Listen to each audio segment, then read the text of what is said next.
2507เป็นช่วงที่พิสมัยกำลังเกิดพอดีเนาะเจ้าก็วันนี้ได้มีโอกาสไป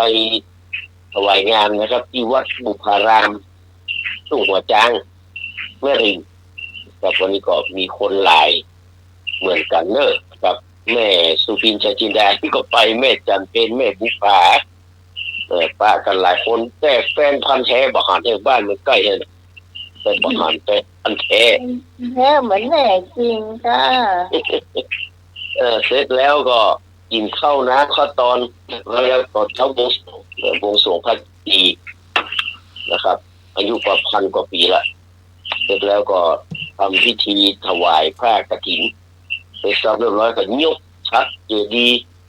กินข้าวแล้วก็ปิดมาที่วังสิงห์คำวังสิงห์คำนี่ก็คนนักนะวันนี้ก็เรียกว่ามีศิษย์กตัญญูของหลวงพ่อวัดวังสิงห์คำท่านอาจารย์พระมหาชนการชยวังโสผู้อยู่เชียงดาววัดเจริญราษฎร์แม่เตาะเชียงดาวเพิ่นมาทอดกฐินนะรวมเบ็ดเสร็จแล้วยังไม่ได้รวมของญาติธรรมที่ฮองไปกันนะได้ทั้งหมดทั้งมวล2,500,000 บาทโลให้อาจารย์สมัครไปต่อเป็นเทิงได้2,500,000 บาทแต่ที่วัดวังสิงห์คำวันนี้นะครับก็มาปะกันเนอนะครับก็ช่วงนี้ก็กฐินนะครับวันพรุ่งนี้ก็ที่วัดยางกำแม่เจ้านะครับแล้วก็ช่วงบ่ายก็ที่วัดเจดีย์แต่วัดเจดีย์นี่เพิ่นมีกฐินตั้งแต่แม่เจ้านะครับแม่เจ้าจะได้ยื่นโยงองค์การขึ้นเช้าทั้ง4ก่อนแล้วก็ยื่นโยงองค์การเทวบุตรเทวดาผู้ครองเมืองเก่าพวกเพิ่นก็ไปอาบน้ำส่งน้ำที่วัดเจดีย์นอกก่อนที่จะขึ้นครองราชย์วันนี้ก็จะไปบวงสรวงเสร็จแล้วก็จะไปที่วัดจางกำเวียงกุมกามนะครับวัดที่พระเจ้าเมืองลายเพิ่นสร้างครับก่อนที่จะย้ายมาอยู่เชียงใหม่เสร็จแล้วก็จะปิดมาเจดีย์มาต่อกฐินเหมือนเดิมนะครับก็ไปหลายปีเหมือนกันกับวันนี้ก็อู้เรื่องเมืองเชียงใหม่เนาะก่อนที่อู้เรื่องเมืองเชียงใหม่ก็นะครับอู้เรื่องเดชานุเคราะห์จบนะครับมีครั้งหนึ่งมีนักมวยเขาเรียกว่าต้องมาตีมวยนึกว่าจะมามีไฟหูจักละนึกว่าจะมีไฟหูจักซึ่งมากินเดิมพันที่สนามมวยเดชานุเคราะห์เนี่ยปรากฏว่าตีไปตีมามันมีนะครับโปรโมเตอร์ซึ่งเปิ้นคุมมวยแขกเหนือทั้งหมดเปิ้นจำได้ว่าโอ้ไอ้นี่มันไอ้ต้อยดีเซลน้อยนะครับ2 วรกุลชัยตอนนั้นใจชื่อดีเซลน้อย2 วรกุลชัยหลังจากที่โดนไล่ลงในการตีรับปีที่เมืองขอนแก่นนะครับเปิ้นสั่งแค่ปีเวทีมาตรฐานก็เลยสั่งการไปมาซุ่มมาตีที่เชียงใหม่ที่เดชานุเคราะห์นะครับเปิ้นจับได้มีทบประกาศเลยว่าทำบดีทำงานทำผิดมาที่ตาก็เลยสร้างแต้มนะครับก็คือเข้าสนามมวยเดชานุเคราะห์2 ปีตัวคนปางานโดนกันรวมกันเป็น5 ปี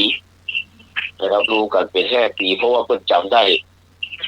อันนี้ก็คือเหตุการณ์ที่ดีเซลน้อยนะครับพุ่งเข้าทะลุฟ้าในนักมวยไทยเมื่อ30 กว่าปีก่อนนะครับได้ต้นเล่าเอาไว้วันนั้นผมได้ฟังอยู่นะครับในมอดทะเลของสามารถพยัคฆ์ตะลุยกับในปี 2507นะครับวิทยุนี่กำลังเป็นที่สนใจเนอะมีการโฆษณานะครับในช่วงนั้นนะโฆษณาวิทยุทรานซิสเตอร์ยี่ห้อชาติเสียงใสคุณภาพเยี่ยมราคาผู้ใช้เสื้อทาน4 ก้อนเนี่ยราคาเงินสดนี่350 บาทเมื่อ61 ปีก่อนนะพี่สมัย ราคา350 บาทเงินผ่อนล่วงหน้าและ รายเดือนเดือนละ35 บาทโอ้ แห้งหุ้นส่วน3 วันเลี่ยงย่งนวลถนนตากแปรเชียงใหม่โทรเหรอมีโทรนะทุกคนนะโทร6243นี่โทรพี่นั้นมันจะมีศูนย์อย่างก็ได้นะ6243ส่วนแห้งเลี่ยงย่งนวลลำปางถนนเจริญเมืองลำปางโทร126เนี่ยและร้านสาขาตามอำเภอรอบนอกเป็นผู้แทนจำหน่ายจากโฆษณาวิทยุนี้อาจเป็นวิทยุแบบทรานซิสเตอร์ยุคแรกๆต้องไปถามพ่อแม่พี่สมัยแต่ซื้อก็มีรูปวิทยุอยู่เต็มหน้านะครับเพราะว่าแง้มขนาดว่าออกแบบได้สมส่วนมีหูหิ้วด้านบนวิทยุลักษณะนี้ต่อมาแทบทุกบ้านไว้ฟังรายการต่างๆฟังละครวิทยุฟังเพลงในขณะเดียวกันที่มีโฆษณายี่ห้อชาติโฆษณาวิทยุแห่งยี่ห้อหนึ่งคือฟิลิปผมเคยหันในยี่ห้อฟิลิปนี่นะลิปปิ้งเสียงเหมือนน่ะโอ้มีโฆษณาหนังสือทางหนังสือพิมพ์คนเมืองด้วยเช่นกันราคา395 บาทนะเพราะว่าเดี๋ยวนี้ใครๆก็เป็นเจ้าของวิทยุฟิลิปอันทรงคุณภาพดีเหรอก็เลยว่าเครื่องละ395 บาทเงินผ่อนชำระล่วงหน้าและรายเดือนครั้งละ39.50 บาทนะเพราะว่าชมได้ที่บริษัทนิยมพาณิชย์หรือตามร้านตัวแทนของบริษัทที่อำเภอต่างๆราคาใกล้เคียงกันยี่ห้อฟิลิปนี่จะแพงกว่าเครื่องละ40 บาทราคาเงินสด350 บาทและ395 บาทเข้าขั้นว่าราคาสูงพอดูเมื่อเทียบกับเงินเดือนข้าราชการในยุคนั้นเพราะว่าในขณะนั้นเงินเดือนนายสิบตำรวจเอกได้รับ700 บาท700 บาทถ้าซื้อวิทยุ2 เครื่องก็หมดพอดีเพราะว่าส่วนนายตำรวจชั้นสัญญาบัตรจบใหม่ยศร้อยตำรวจตรีได้รับเงินเดือนเริ่มต้นที่750 บาทต่ออันนักเวทจาหน่อยเนาะถ้าหากอยากได้วิทยุฟังเล่นๆเพลินๆอาจจะเจียดเงินมาซื้อวิทยุทรานซิสเตอร์เงินดาวซึ่งสมัยก่อนเพราะว่าเงินผ่อนล่วงหน้า35 บาทแล้วก็ทยอยผ่อนส่งเดือนละ35 บาทประมาณ1 ปีก็จะได้เป็นกรรมสิทธิ์จะได้เป็นเจ้าของร้านใหญ่2 ร้านที่จำหน่ายวิทยุทรานซิสเตอร์คือร้านเยี่ยวยุ่งนวลและบริษัทนิยมพาณิชย์จำกัดเจ้าของร้านทั้งสองล้วนเป็นตระกูลใหญ่ในเมืองเชียงใหม่ร้านเยี่ยวยุ่งนวลถนนตากแปรเป็นของเข้าอุยแซ่เลียวลุงลุยตามหางกันนะส่วนบริษัทนิยมพาณิชย์จำกัดเป็นของเข้าแก่ริ้วศักดาธรเข้าแก่อุยแซ่เลียวซึ่งเป็นคนเมืองเชียงใหม่สมัยนั้นมักฟ้องติดปากกันว่าแปะอุยอพยพมาจากประเทศจีนมาตั้งรกรากอยู่ที่ย่านวัดเกตการามประกอบอาชีพค้าขายโดยนำสินค้าจากเชียงใหม่ส่งไปขายที่กรุงเทพต่างเหือขาปิกก็จะซื้อสินค้าจากกรุงเทพมาขายที่เชียงใหม่ต่อมาเมื่อการค้าย่านวัดเกตการามซบเซาลงจึงได้โยกย้ายมาตั้งร้านค้าขายอยู่ที่ถนนตากแปรใกล้สี่แยกวัดอุปคุตใช้ชื่อร้านว่าเลี้ยวย่งนวลเป็นอาคาร2 ชั้นกว้างขวางชั้นล่างใช้เป็นที่เก็บพืชไร่ชั้น2เป็นที่อยู่อาศัยมีห้องถึง6 ห้องนอกจากกาพืชไร่แล้วเท่าแก่อุยยังกาฝ้ายและกาผ้าระยะต่อมาเปลี่ยนเป็นขายรถขี่รถจักรยานเนี่ยวิทยุและเครื่องใช้ไฟฟ้า ครอบครัวของเฒ่าแก่อุยเซเลียวมีเมีย3 คน มีเมีย3 คนนะคือแม่คำดิบตระกูลเดิมนี่มาก่อนแม่เยียกอิมแซ่เจียและแม่ไฮทั้งได้ตั้งรุ่นลูกนี่แยกย้ายกำดำเนินธุรกิจและใช้นามสกุลสุจริตรักนี่เรียววิริยากิจเรียวสวัสดิพงษ์เลี้ยวเพียรชัยเป็นต้นมีพ่อคนเดียวเนาะแต่ว่าแยกตัวใจนามสกุลเนาะส่วนร้านจำหน่ายเครื่องใช้ไฟฟ้าแห่งร้านหนึ่งก็คือบริษัทนิยมมายึดอีกนิยมพาณิชย์ดำเนินกิจการโดยเฒ่าแก่ริ้วศักดาธรบริษัทนิยมพาณิชย์จำกัดเดิมนั้นเริ่มต้นจากรุ่นพ่อของเฒ่าแก่ริ้วคือนายเอียวกกและนางใสศักดาธรร้านเดิมตั้งอยู่ที่ถนนวิชยานนท์ย่านตลาดวโรรสและตลาดต้นลำไยรุ่นนั้นมักค้าขายทางเรือและระหว่างเชียงใหม่และกรุงเทพมารุ่นลูกก็คือเฒ่าแก่ริ้วศักดาธรได้พัฒนาขยายกิจการนำสินค้าอุตสาหกรรมมาจำหน่ายสินค้าบอกว่าจะเป็นนาฬิการถที่จักรเย็บผ้าวิทยุเป็นต้นต่อมาปี 2492 จึงจดทะเบียนตั้งเป็นรูปของบริษัทในชื่อว่านิยมพาณิชย์จำกัดมาจนถึงรุ่นที่ 3 คือเฒ่าแก่ณรงค์ศักดาธรนี่หมู่ของรู้จักกันแล้วเนาะหลังจากจบการศึกษาคณะบัญชีจุฬาลงกรณ์มหาวิทยาลัยแล้วก็ได้พลิกมาช่วยกิจการจนกิจการเจริญก้าวหน้าขยายร้านมาอยู่ที่ถนนจางม้วยถนนราชดำเนินและบริษัทที่ถนนมหิดลหลังจากเฒ่าแก่ณรงค์ศักดาธรเสียชีวิตเมื่อปี 2543 กิจการนะครับต่อบริษัทก็ดำเนินมาเป็นรุ่นที่ 4นำโดยพานุพงศ์ศักดาธรครับแล้วก็ทั้งร้านเยี่ยวย่งง้วนและบริษัทนิยมพาณิชย์จำกัดต่างโฆษณาจำหน่ายวิทยุในหนังสือพิมพ์คนเมืองเมื่อกลางปี 2507 ที่ใหม่เกิดเดือนอย่างพฤศจิกายนแสดงว่าเกิดก่อนหน่อย แต่หมูเรื่องเยอะ แม่สนใจว่าในขณะนั้นได้วิทยุมาแล้วชาวเชียงใหม่จะฟังอะไรอย่างนี่ตอนนั้นลุงอายุเท่าไหร่เมื่อปี27เนี่ยเขา10 ไปครับเรา10 ไปบ้างพูดเรื่องอะไรกันเนาะพูดเรื่องนั้นเนาะเพราะว่าหากเปรียบในปัจจุบันที่เขาเขียนคือ2,530 ไปนี่ประมาณนี้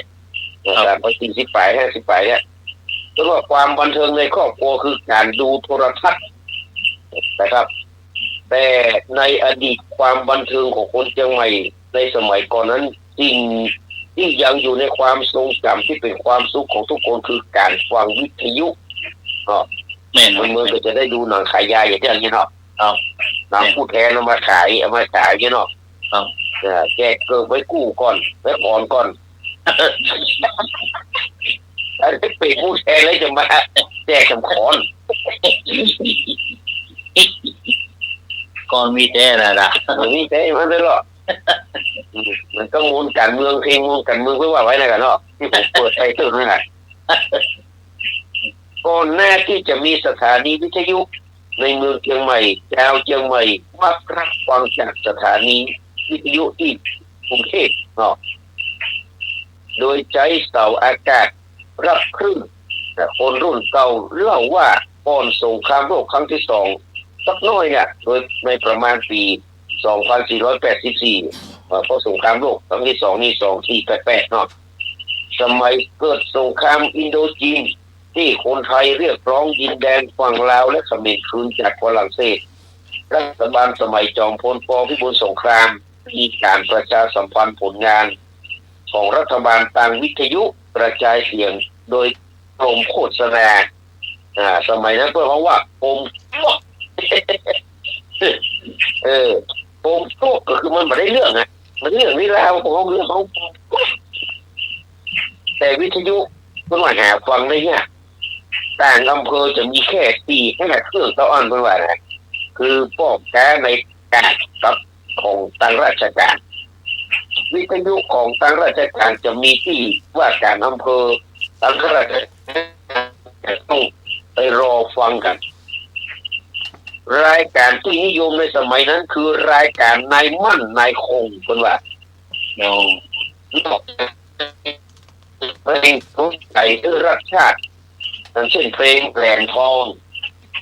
เพลงแหลมทองที่มีเนื้อว่าครับแหลมทองของใครเนาะครับแหลมทองของใครเข้าครองดินแดนไทยรักกันไว้พวกไทยในแดนทองหงสาครไทยเข้าครองที่จองที่ดินสารวินไทยใหญ่อยู่เป็นที่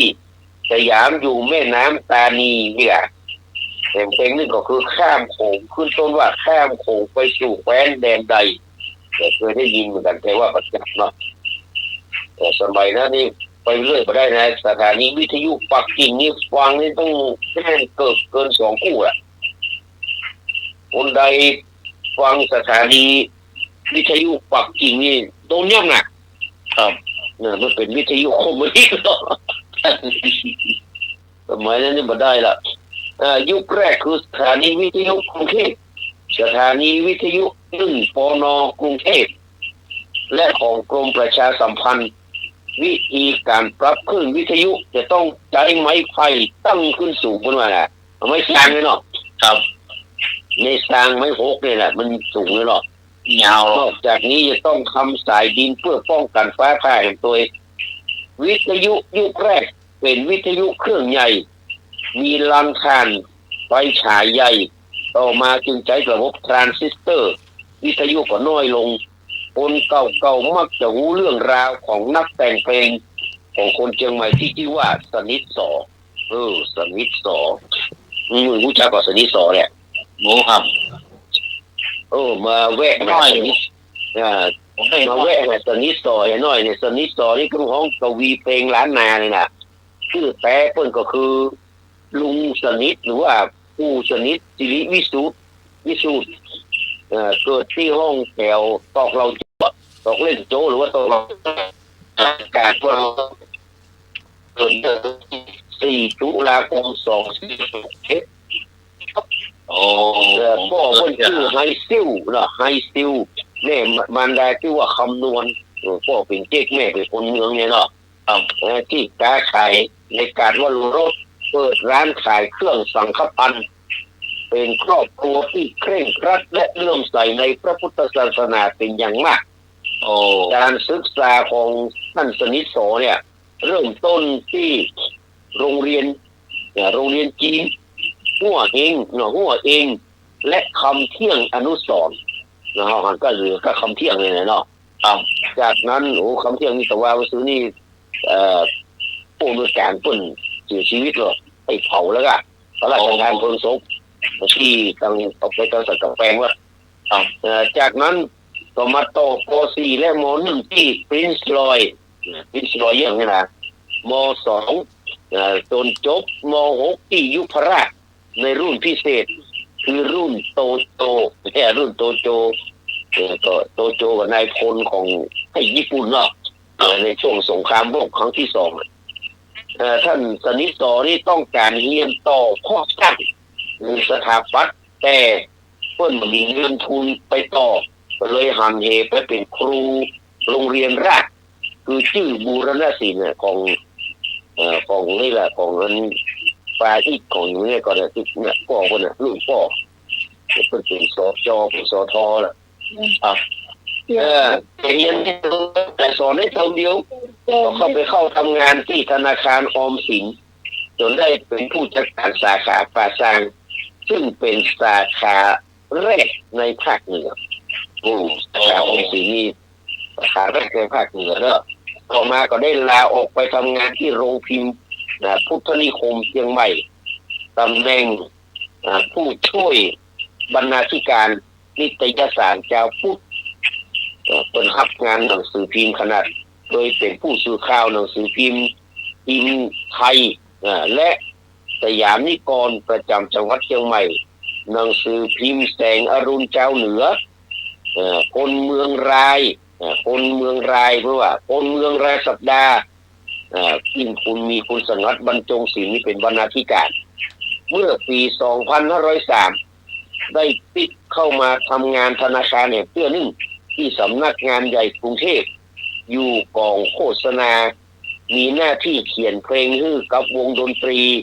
ของธนาคารซึ่งมีครูสมานกาญจนพรินทร์ครูกาญจนพรินทร์นี่แล้วก็คุณเล็กกองงามเป็นหัวหน้าวงและผู้อำนวยการเพลงต้นชอบการร้องเพลงและดนตรีมาตั้งแต่เป็นละอ่อนเคยหนีเฮียนวิชาตีดีดลูกคิด ไปลักพอรุ่นพี่เล่นวิชาดนตรี แล้วก็แอบไปเล่นออร์แกนในห้องประชุม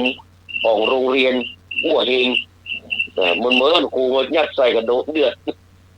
ครูมาฟ้าใส่กับมาโดดเดือดก็เลยเริ่มหัดแต่งบทกวีเมื่ออยู่ม.3 ที่ยุพราชแต่งเพลงเมื่อม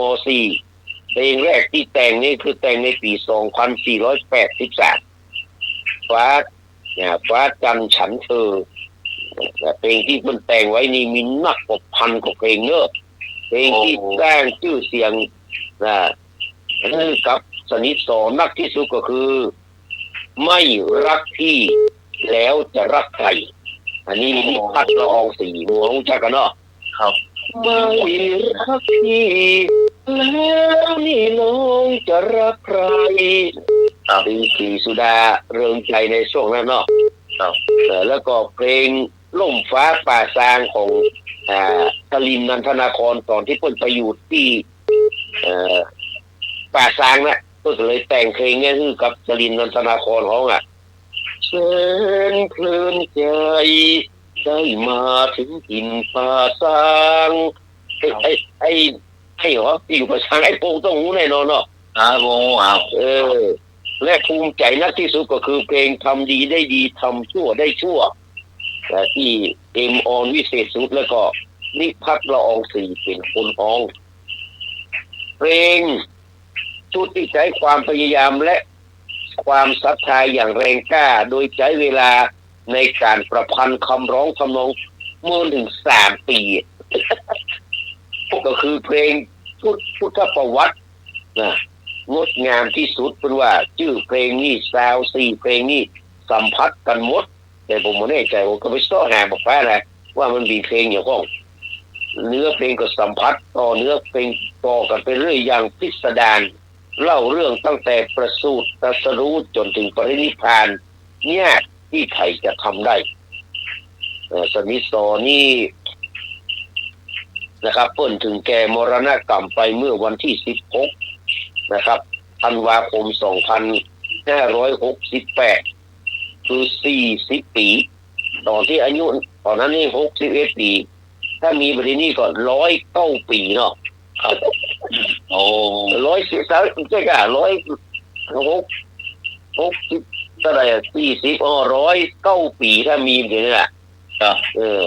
เพลงที่เพิ่นแต่งไว้ก็มีวังบัวบานแล้วก็วังเอ้ยวังบัวบานสรานุรายเนาะอันนี้มันธนาโมรากุลของใครจะรักเธอเช่าฉันวินัยจุลบุษปะบุษปะเนาะแล้วก็ร่มฟ้าป่าซางชลินนันทนาครนี่อันนี้ก็คือสนิทสอนะครับมาอู้ถึงเรื่องวิทยุเนี่ยเพิ่นว่าวิทยุเนี่ยครับเนี่ยสนิทสอเนี่ยที่แต่งเพลงให้กับวงดนตรีอารักษ์และสหายออกอากาศทางวิทยุ1 ปน.กรุงเทพส่วนเชียงใหม่สถานีวิทยุแรกๆมี3 สถานีเนี่ยคุณเด้อสถานีวิทยุวปท2ของทหารบกที่ค่ายกาวีระสถานีวิทยุฐานอากาศของบิน41และสถานีปชสของกรมประชาสัมพันธ์สถานีวิทยุแห่งแรกของเมืองเชียงใหม่คือสถานีวิทยุวปท2นี่เริ่มตั้งแต่ต้นปีพศ2499นุ่ยเกิดได้ไหนเนาะครับก็แล้วครับเกิดแล้วเนาะครับ คือสถานีวิทยุกระจายเสียงประจำถิ่นที่สองเนี่ยคำย่อของวปทเนี่ยเขาแก้มาหูเรียนเลยว่าสถานีวิทยุกระจายเสียงประจำถิ่นที่สองสังกัดกรมทหารสื่อสารกระทรวงกลาโหมเป็นระบบ FM ความถี่738กิโลเฮิรตซ์ตั้งอยู่ที่มณฑลทหารบกที่33ค่ายกวิระติดกับกาดสันปะค่อยครับสถานีวิทยุแห่งนี้เริ่มต้นในเหตุผลที่ว่าเมื่อครั้งพระบาทสมเด็จพระเจ้าอยู่หัวและสมเด็จพระนางเจ้าบรมราชินีนาถสมัยนั้นเนาะทรงเสด็จเยี่ยมประสบกนิกรในพื้นที่ภาคอีสานเมื่อปี 2497 กรมทหารสื่อสารโดยพันเอกสาลีปาลกุลหัวหน้ากองการวิทยุกระจายเสียงประจำถิ่นในขณะนั้นได้ทดลองถ่ายทอดเสียงออกอากาศปรากฏว่าได้รับความสนใจจากประชาชนเป็นอย่างมากต่อมาจึงเริ่มตั้งสถานีวิทยุออกอากาศที่สำนักงานกองกระจายเสียงวิทยุประจำถิ่นที่กรมทหารสื่อสารสะพานแดงบางซื่อกรุงเทพ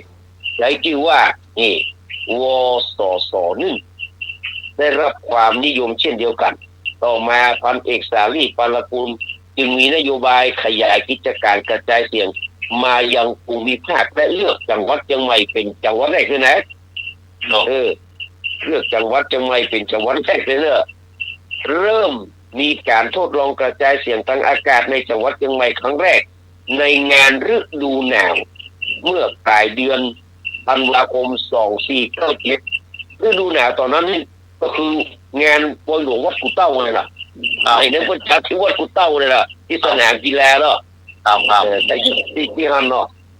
ได้รับความนิยมเป็นอย่างมากทำให้ทั้งส่วนราชการและพ่อค้าประชาชนเรียกร้องมีการตั้งสถานีวิทยุกระจายเสียงในจังหวัดเชียงใหม่โดยได้รับเงินสนับสนุนช่วยเหลือจากร้านค้าในงานฤดูหนาวและร้านค้าทั่วไปครั้งแรกใจบ้านพักทหารในค่ายการวิระเป็นสถานีวิทยุใช้ชื่อว่าวสส2เริ่มออกอากาศเมื่อวันที่7กุมภาพันธ์2499ต่อมาเปลี่ยนชื่อเป็นวปท2เมื่อปี2502นี่เนื่องจากว่าชื่อเก่าเนี่ยมันไปพ้องกับสถานีวิทยุของกระทรวงศึกษาธิการต่อมาเมื่อปี2505จึงแยกมาตั้งสถานีวิทยุเป็นอาคารถาวรจากอันนี้ก็เพิ่นมาตั้งเป็นถาวรนะแล้วก็สถานีวปท2อยู่ที่ไหนฮะรางกาบสัมปะค่อยครับโอ้รางกาบสัมปะค่อยเนาะครับผู้ฟังคนหนึ่งของสถานีวิทยุปท2วปท2ยุคแรกปัจจุบันนี้ก็ปทเป็น8-90แล้วกันเนาะครับเพิ่นเล่าว่าสมัยนั้นมีอีเกมีละครวิทยุมีโซพื้นเมืองคนที่ทำละครวิทยุและจัดเพลงก็คือรำพันธ์อินทวงศ์สมัยนั้นละครวิทยุมีการเปิดเพลงสลับตามเนื้อเรื่องของละครม่วนขนาดพูดว่านะเป็นคนหนึ่งก็คือธินกรวาริศเปิดเพลงลูกทุ่งแต่ว่าความจริงในสมัยนั้นเพิ่นยังไม่ได้แยกว่าเป็นลูกทุ่งใช่เนาะเปิดรวมกันไปทั้งเพลงดวงทองรั่นทมศิลปินแห่งชาติเนาะเทพวงศ์คำแหงศิลปินแห่งชาติและเพลงจรินนันทนาครก็ลังดังพูดว่านะรายการที่นำเสนอออกอากาศแยกเป็นรายการธรรมะในตอนเช้าและตอนค่ำรายการข่าวรอบเวียงรายการละครวิทยุรายการโซพื้นเมืองและรายการเพลงเป็นว่านะเขามักจะคุ้นเคยกับนักจัดรายการก็คือมีชำนาญมีจุดเด่นก็คือ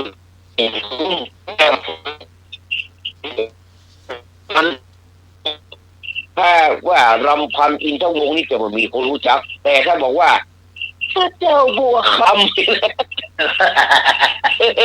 ถ้าบอกว่าบัวคำนี่เนี่ยมันคนรู้จักกับมันเนาะครับบัวคำอ่านข่าวเนี่ยนะครับเห็นคนก็คืออันนี้มันจะไม่โดนนี่แหละนี่มันตั้งแน่นอนเนาะครับแต่ว่าอ่านข่าวตอนที่ รายการนำเสนอข่าวท้องถิ่นประจำวันทำให้ใจบ้านทั่วไปคุ้นเคยกับชื่อของตำรวจในอดีตที่มีผลงานจับกลุ่มผู้ร้ายอยู่เป็นประจำเช่นสิบตำรวจเอกสว่างเครื่องดับเครื่องคำจากตำรวจสวัยใจคำร้อยตำรวจโทสง่าเอมหฤทัยเป็นต้นเป็นว่ามีผลงานจับคนร้ายได้ทุกวันผู้ฟังรุ่นเก่าลำลึกถึงคุณสว่างสิงหาไกรราชนี่ไปอยู่ละนอกสว่างสิงหาไกรราชนี่ไปอยู่ละนักจัดรายการรุ่นแรกของวปท2เล่าเรื่องการจัดรายการในยุคแรกว่าสมัยแรกแยกกันระหว่างผู้สื่อข่าวกับนักจัดรายการผู้สื่อข่าวนะครับหรือหาข่าวมาคือกับนักจัดรายการอ่านมีคุณสว่างมีคุณเท่าสมศักดิ์และคุณปราโมทศิริธรคุณสว่างเข้ามาทำข่าวรุ่นปกติเมื่อปีก่อนการมากไม่ตรงโดยมาคุณชาวคุณปราโมทและก็คุณสว่างล้วนเคยทำงานเป็นผู้สื่อข่าวของหนังสือพิมพ์ท้องถิ่นเชียงใหม่มาแล้วทั้งสิ้นส่วนใหญ่เคยอยู่หนังสือพิมพ์คนเมืองเคยรับการเป็นจากข่าวต่างๆที่ได้มามาคุณชาวต้องตรวจหรือว่าการครั้งหนึ่งและก็มอบให้คนอ่านข่าวได้รับความนิยมเป็นอย่างมากเอาหัวตัดข่าวเรียนลงพักเพื่อส่วนคุณปราโมทเน้นข่าวราชการและข่าวสังคมคนที่อ่านข่าวคือคุณรำพันธ์อินทวงศ์หรือป้าบัวคำนี่เนาะอีกของคนนึงก็คือคุณกฤษมีชำนาญคนนี้นิยมฟังเพราะเสียงทุ้มหน้าฟังเสียงคล้ายกับอาคมมกรานนท์เนี่ยเนาะอาคมมกรานนท์ที่กรุงเทพนะครับสมัยนั้นช่วงตี 5:30สถานีวปท2เริ่มต้นด้วยการธรรมะมีการนำเทศบทสวดธรรมวัดเจ้ามาเปิดให้ชาวบ้านฟังหากเป็นวันพระจะนิมนต์พระมาเทศออกอากาศที่สถานีในตอนหัวค่ำเวลา1 ทุ่มหรือว่าทุ่มครึ่งสมัยนั้นมีพระก็คือพระมหากมลโชติมันโตหรือว่าพระศรีธรรมนิเทศกมลโชติมันโตแห่งวัดสันตะโคยอดีตและก็เจ้าอาวาสวัดเกดีหลวงพระวินัยโกศลก็คือหลวงพ่อพุทธพจน์เนี่ยหลวงพ่อพุทธพจน์วัฒนวราพรหลวงปู่จันทร์ปุสโลเนี่ยต่อมาในปี2511เรื่อยมาคุณสง่าก็อ่านข่าวเองและก็ไปเสาะหาข่าวมาตัวด้วยตัวเก่าจึงสามารถกู้คุยวิพากษ์วิจารณ์ได้อันนี้วิทยุแห่งแรกสถานีวิทยุแห่งที่2ของเมืองเชียงใหม่คือสถานีวิทยุทหารอากาศขึ้นกับกรมสื่อสารทหารอากาศจัดตั้งสถานีวิทยุกระจายเสียงที่เมืองเชียงใหม่เมื่อปลายปี 2506 โดยมีวัตถุประสงค์เน้นการเผยแพร่วิชาการของกองทัพอากาศและสร้างความเข้าใจอันดีงามระหว่างกองทัพอากาศกับประชาชนเริ่มจากระบบ FM ที่ 1,300 กิโลเฮิรตซ์ด้านสถานีวิทยุทหารอากาศชาวตลาดวโรรุสคนหนึ่งเนี่ยยังอยู่นะคนนี้นะคือเจอรุณศรีกับเฮียชิมแต่ตอนนั้นนี่อายุ50ปลายๆเดี๋ยวนี้เจอรุณศรี82ละโอ้รู้จักกันอย่างดีเลยเจอรุณศรีนี่นะครับผมไปซื้อหนังสือพิมพ์ซื้อหนังสือที่เพิ่นเป็นประจำเพิ่นก็ฟังรายการสมัยก่อนนะฟังเป็นประจำจนบักคือตายกลายเป็นลูกเป็นหลานเจอรุณศรีไปเปิดมือละเจอรุณศรีเฮียชิมเนาะเป็นเล่าประสบการณ์การฟังวิทยุสมัยที่ยังเป็นวัยรุ่นว่าสมัยที่อยู่มัธยม4มัธยม5กดข้อคนสมัยนั้นเรียนหนังสือนี่สุดยอดแล้วเนาะอย่างเฮานี่มีโอกาสได้เรียนนะตอนกลางคืนต้องคอยฟังสถานวิทยุสถานอากาศรายการเพลงฟังว่าจะมีไผ่คอเพลงอย่างที่เราพ้องอีกเป็นสาวแล้วเนาะตอนนั้นเนาะสมัยนั้นมีการเขียนจดหมายไปขอเพลงคือกับเพื่อนไม่ยิงเพื่อนประจายได้รับความนิยมบนว่านะ เพลงที่ขอกันมักเป็นเพลงนิรันดรนะรักนิรันดร์เพลงรักขอบฟ้ากว้างเพลงเพื่อน้องโอ้เพื่อน้องนี่รู้จักอยู่เนาะ ครับ เพื่อน้องที่ปองไม้พยายามเนี่ยจรินละครตอนหัวค่ำประมาณ6 ทุ่มถึงทุ่ม6 โมงถึงทุ่มจะเป็นละครวิทยุผู้ใหญ่มักจะฟังกันแต่เฮาบ่ชอบเนาะคณะเกตที่ออกอะไรเนาะนี่นิการนนแก้วฟ้าเนาะคณะแก้วฟ้าเนาะก่อนเนาะ ครับ เสนีบุตรสปาเกต กินข้าวแล้วก็ล้างถ้วยล้างจามแล้วก็มักจะขี่รถจีบเล่นแถวกัดหรือไม่ก็เตียวไปอู้ตามร้านค้าที่อู้จักกันในการว่าโลรถ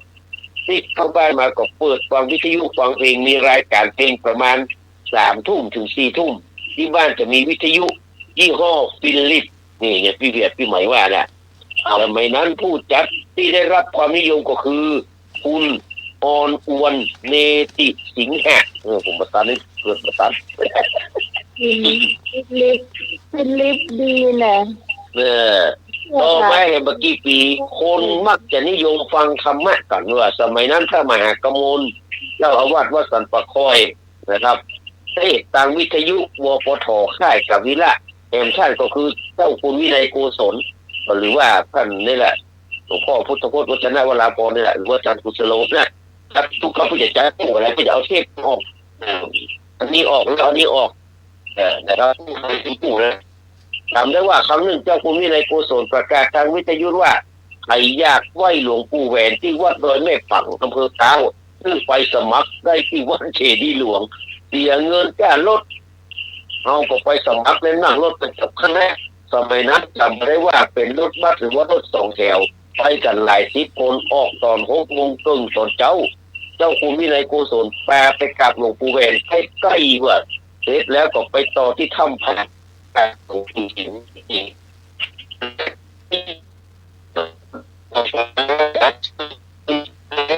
ข่าวต้องจัดโดยยงยุทธน้อยเจริญ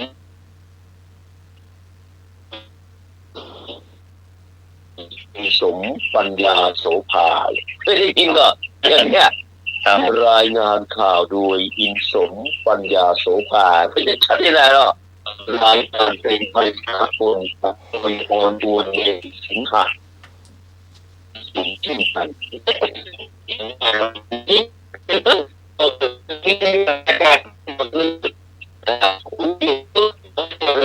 เราว่าหน้าที่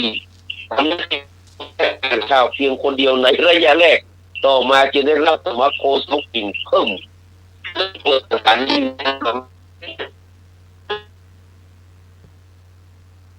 การของจังหวัดต่อมาเป็นรายการเพลงตามคำขอสลับกันไปก่อน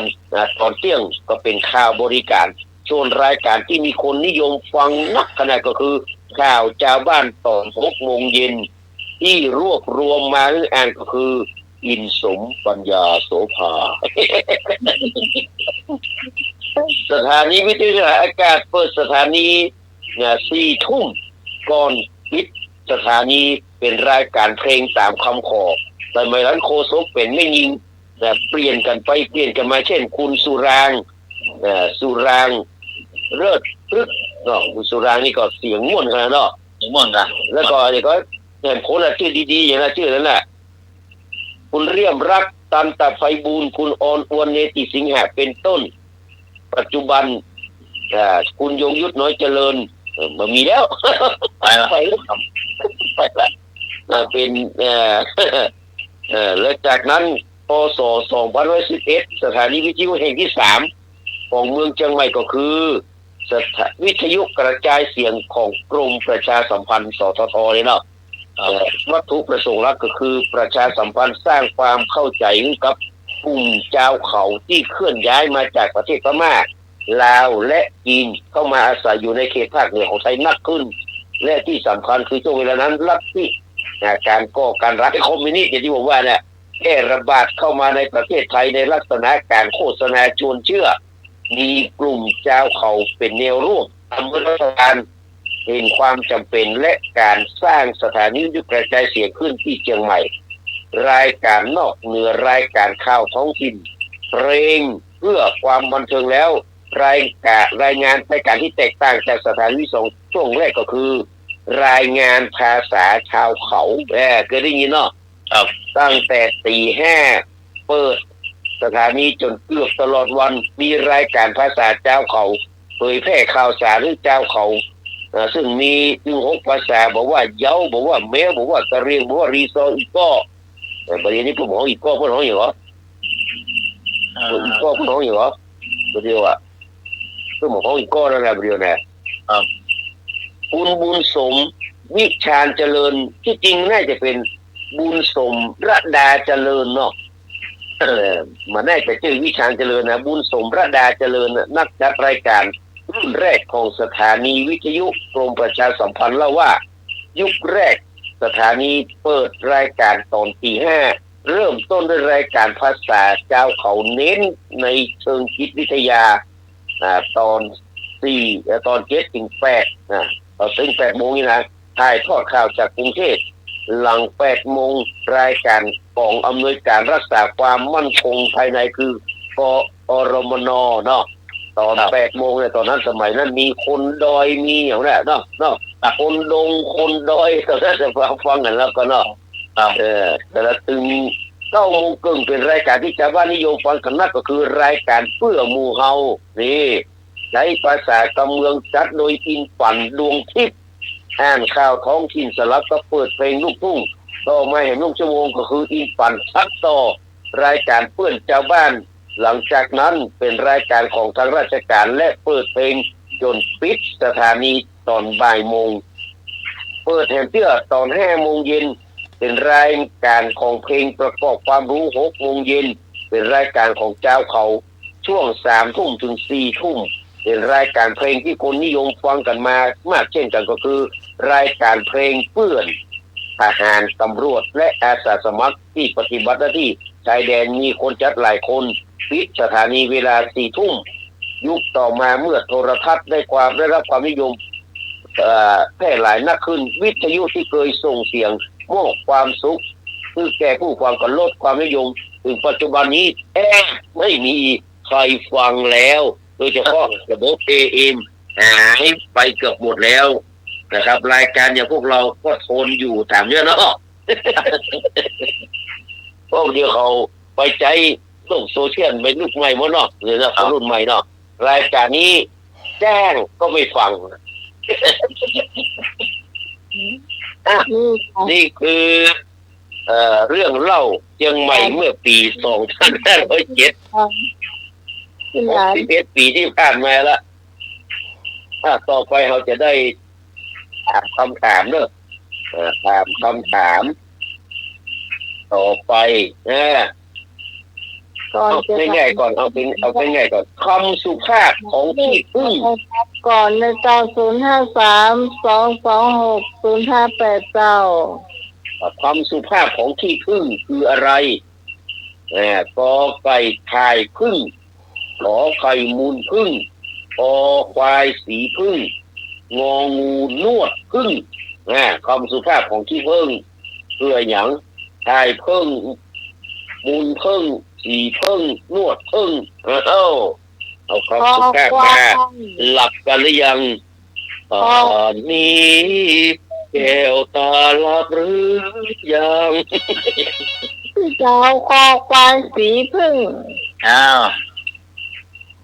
เงยข้อไหนจารย์สมัครข้อไหน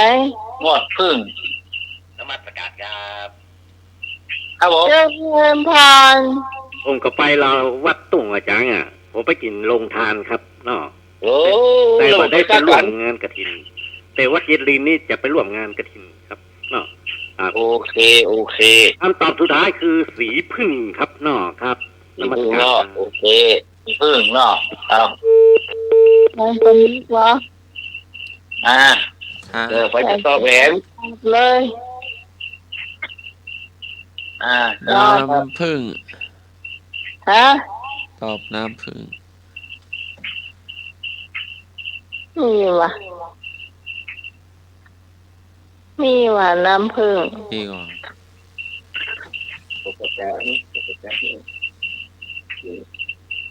นวดพึ่ง ไหนอยู่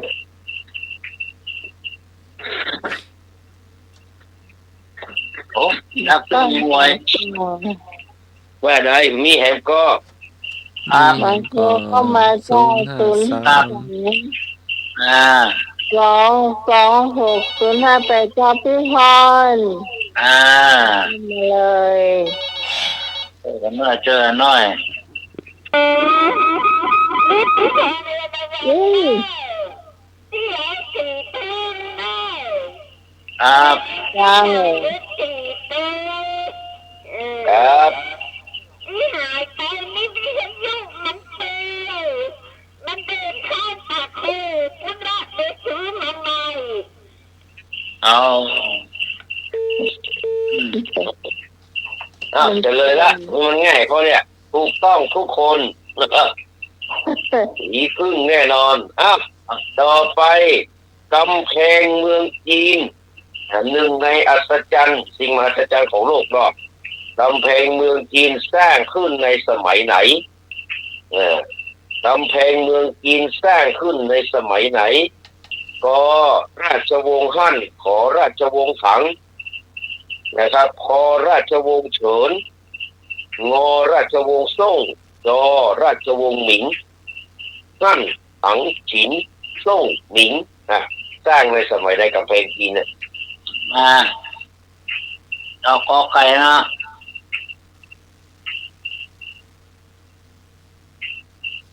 วันนี้พี่กรณ์กำมูลมาได้ยินเลยนะไม่ได้ขอเพลงเลยนะครับ ฟองรอไว้อยู่ ราชการครับ ครับผม คำตอบสุดท้ายคืออันราชวงศ์ฮั่นนี่ครับนมัสการครับ ครับ ของท่านเนาะเอาไอ้มาแหม ไปที่ พี่กันจ้า ครับผม ไม่ราชวงศ์ฉิน ครับ ครับไอ้แหมมา อ่า มันมีตึงฉินฮั่น อ่า หินฮั่นซ่งถัง เอาได้ก็ได้มา ถังฉินซ่งหมิง ข้อใกล้ยังก็ ใครถังราชวงศ์ถัง เอาที่เอาเนี่ยถังเนี่ยเอา อ่า ราชวงศ์ถังเนาะ เจ้า พี่พรขอถังเน่า ครับ ถังเนาะ เอาถังเนาะ ที่พอปลาเศร้าจะไหนปลาเศร้าอ่ะ พี่พรไปมาเนอะ โทรศัพท์ดีแล้วใช่ไหม ดีละเราซื้อใหม่ก็โทรออกได้หรอ โกนหัวสตาร์หายแซบุด ตัวนั่นยังโทรได้เลย เจอแล้วครับเอาโต๊ะเอาตังอะไรอย่างว่ามาเลยเอา มีดาราคนหนึ่งเนาะมันค่อยเป็นอันนี้ค่อยเป็นถึงฉีนถึงหันมันเลยชื่อว่าฉีนหันดาราพระเอกนี่แหละก็แล้วก็ฉีนหันฉีนหันนี่ถึงฉีนถึงหันนี่ได้เราพระเอกแต่จีนเดี๋ยวนี้อายุ80ไปแล้ว ดูตังที่เหลือไม่มีให้หมดหรอก ยิงจริงเสียจริงยิงอย่างว่าเลยอะ ครับ70 80ว่านั่นก็80หรอก จริงเสียไอ้วังยูว่าไม่ใช่ไอ้ที่ลุงก็80ไอ้ที่ลุงเจ้าของไอ้ที่ลุงอะเป็นดาราที่เสียเปรียบเขาไอ้หัวเราก่อนแล้ว ครับนี่ครับ ไอ้เกชายว่ะนู่นพ่อ เกียร์ พี่เอาถังราชวงศ์ถังจะเจ้า ถังเนาะ ถังหม้อใหม่ ไอ้พวกเอกอะไอ้แซ่บเลยไอ้เอกไอ้แซ่บเลยไปนี่แหละ สมัยนักศิโรเจ้า เดินพาน โล่งมาเนอะ โอปตามมา แม่ว่าไหน พี่พรปลาเศร้าอะ เอกยาวมา เฉลย เฉลยเนี่ยพี่กรกมลตอบถูกเนอะสร้างในสมัยราชวงศ์สิงห์ฉินแล้วก็ไปเซตในราชวงศ์หมิ่งเนี่ยก็โทษ โอ้ เกี่ยงคนหลายเกี่ยงคนอยู่นะแต่ซักมันไม่ใช่อายุน้อยๆมันกันแดดแต่ละคนแหละที่สามสมัยที่สามสมัยตายไปหลายตายไปก่อนนับเนาะแต่ก็โอ้สร้างขึ้นมาแล้วก็โอ้ต้องเป็นที่ปวดแห้งแล้วมันบ่โดนนั้นแผ่นดินไหวซะเถอะ โอ้แน่นเลยนะ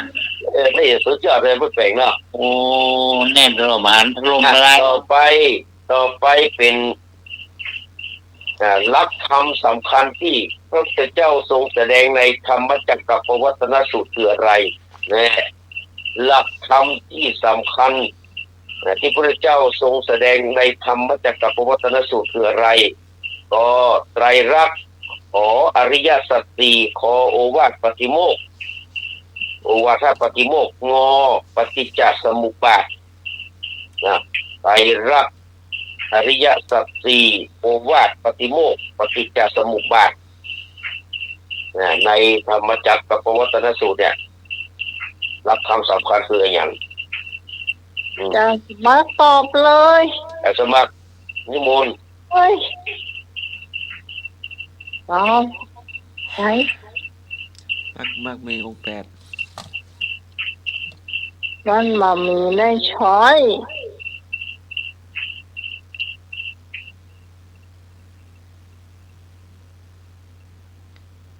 แต่สวดทำไมได้ไหมแต่สวดได้ไหมธรรมจักรอ่ะ พ่อปักกระตื่นเหรอ โอ้ยต้องเอายอดไว้คนนั้น7 สีหมดเลย อาจารย์ ต่อไปเลยถ้ามีสวดธรรมจักรเจออาจารย์สมัครใจเลยจะไปยึด แต่ฟังมาว่าเจ้ามาเลย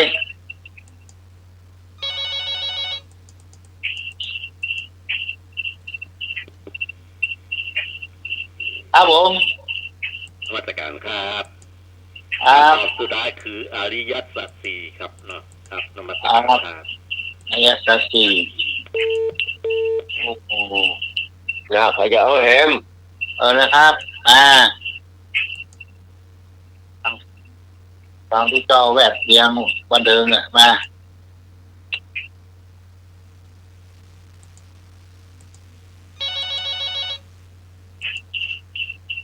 เจ้า ไหน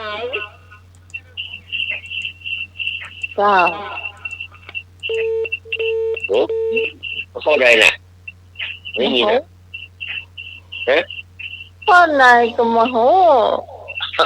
ขับมาใหม่เนอะ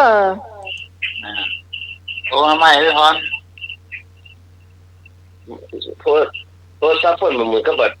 เล่นอ่ะ ครับตอนโทรใหม่พ่อไหน ข้อไหนยังไม่ได้ตอบเลย คือธรรมจักรคือ อ๋อข้อจำจักที เจ้า ครับ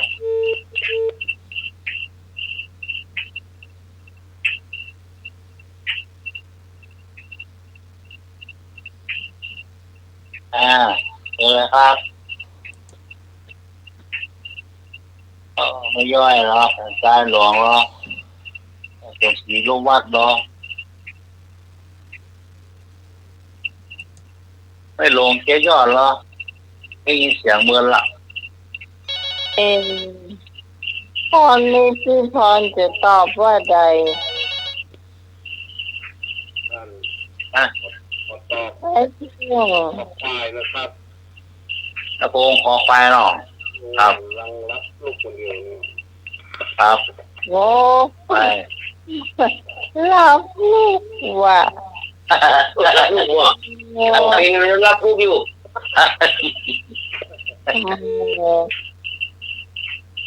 ให้รับค่ะ รับว่ะถ้าอย่ามั่วแล้วไปกันเนี่ยนะ เฉลย ไม่ประพฤติอริยสัจสี่เนี่ยถูกต้องละ ครับ อีกครั้งทุกครั้งอริยสัจยติเมพิกเวปุเพอนันโนสุเตสุธรรมเมสุจักขุอุทิปฏิญาณังอุทิปฏิปัญญาอุทิปฏิวิชาอุทิปฏิอโลโกตอุทิปฏิว่าไปจนถึงอีกครั้งทุกครั้งนิโรธคามินีปฏิปทาอริยสัจจังเหมือนหมดเลยคืออริยสัจสี่เนาะ ครับ ต่อไปมีมติตามคนส่วนใหญ่แต่รับฟังเสียงส่วนน้อยเป็นลักษณะของการปกครองแบบใดขอไก่ปิตาธิปไตย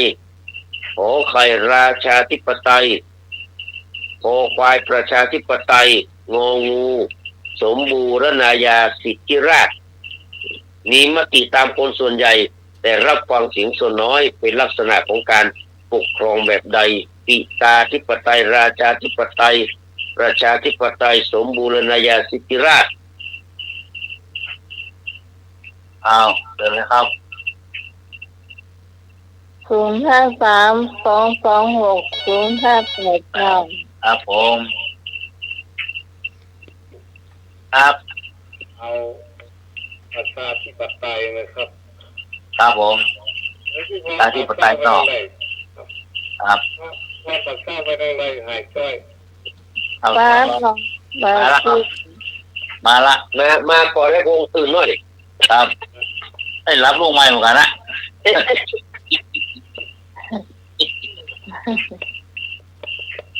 วันนี้พี่ตองมาเลยนะพี่ตองพี่อาลีหายใช่ปะ ครับปะบงตู้ตองมา เนี่ยสุพี่กับผมมาเลยนะ พิษมาน มัสการครับ เจ้า คาถาสุดท้ายคือสมบุญญาณาสิทธิราชครับเนาะตามนมัส ครั กา บ ร ผมตูเนียนเลือดนอกครับ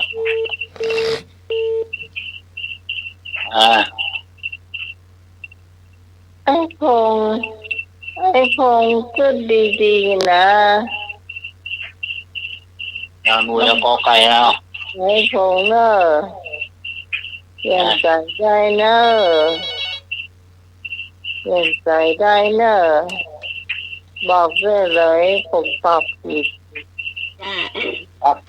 ไอ้หนุ่ยเอากระไก่ไว้ก่อนเอางองูกันแล้วกัน ครับปีหางนะปีหางไก่ละ ก็ผู้ช่วยมาเนี่ย ไม่ช่วยมาหรอก โอ้ผู้ช่วยไม่นายเนี่ย ส่งเรื่องบนนาวง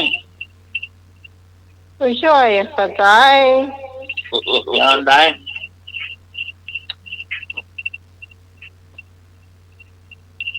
กำนันเอาก็ไก่ ไก่ครับ ช่วยเอาใดมา 053-226-0589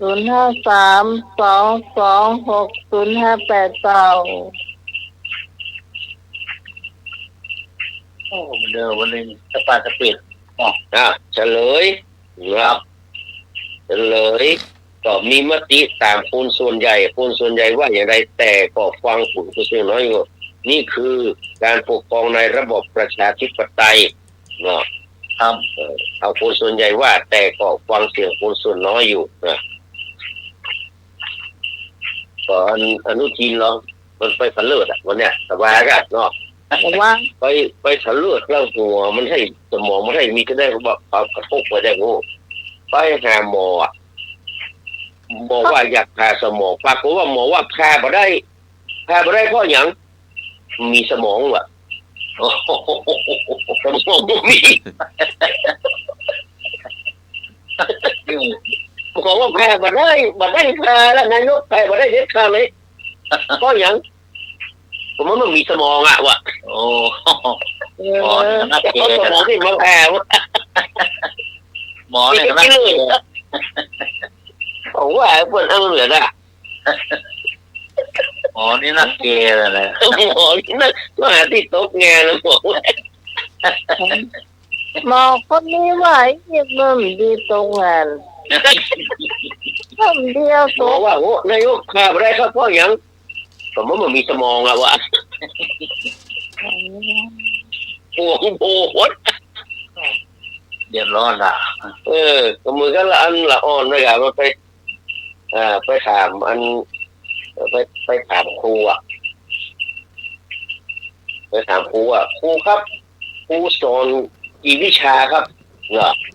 ครูก็บอกว่าโอ้ครูก็สอนวิชาเดียวนะครับแล้วเป็นจะได้ครูถึงสอนวิชาเดียวบอกครูสอนหลายวิชาครูก็จะอิดกะครูก็จะเหนื่อยกะ เราอ่อนเราเรียกว่าโอ้อีผมเหรอเนี่ยมันเรียนต้องเรียนทุกวิชาครูคือว่าผมจำได้แกว่ะ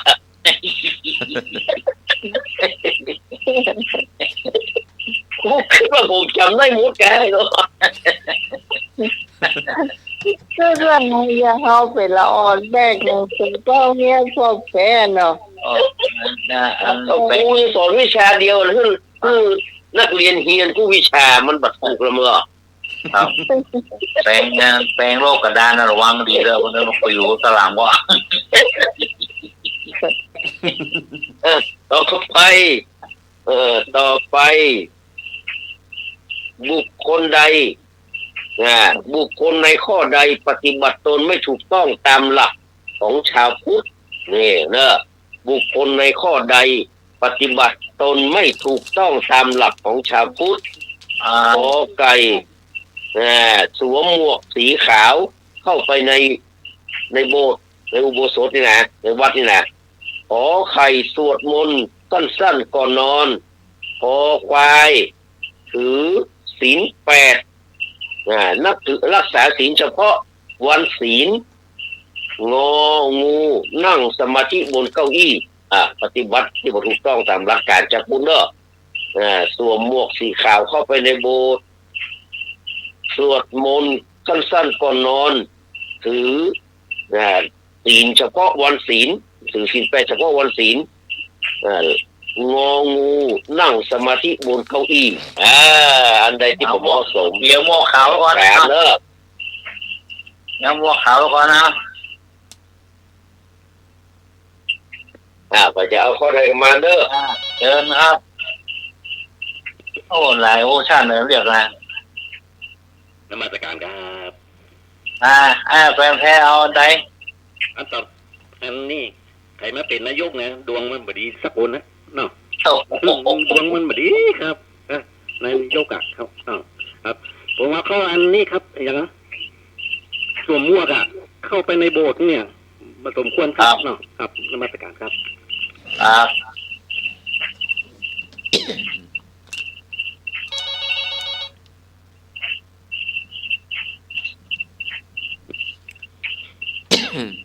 พี่การจ้าพี่การข้าวก็ไก่จ้า ครับขอไก่เนาะ จ้า ปฏิบัติถูก มา ต้อง ข้อไหน ต้องบอกให้อยู่ในใจเท่านั้น ข้าวคนเดียววัน ฮัลโหลพี่ชายกับข้าวก็ไก่จ้า เจ้าแม่มนเหรอแม่มนมีไหนก็ได้โทรศัพท์ใหม่บัดโทร แก้วไว้ ไม่มนที่ประเทศกัน เราเก็บ เป็นโนตัวหายา นั่งสมาธิบนเก้าอี้มองงูครับผม งงนะเนาะ เนาะของงู ไอ้โหงง เนาะ นั่งสมาธิบนเก้าอี้ ครับ รับไปแกอย่าน่าติโลรับไปแล้วแก ไอ้หัวไอ้หั น่าว ติโลรับไปแล้วแก ตอบข้อ ออกกระเซ้าอะไร จะสมัครจะตอบข้อใด ตอบข้ององัว งองู ของ จะต้องข้ององไว้ว่ะงองู งงเฉลยเนาะ จะ มาดูแต่ละข้อเนาะสวมหมวกสีขาวเข้าไปในโบสถ์มันก็จะได้หรอกมันเสียมันคนมันจะกรุงแพ้ล่ะ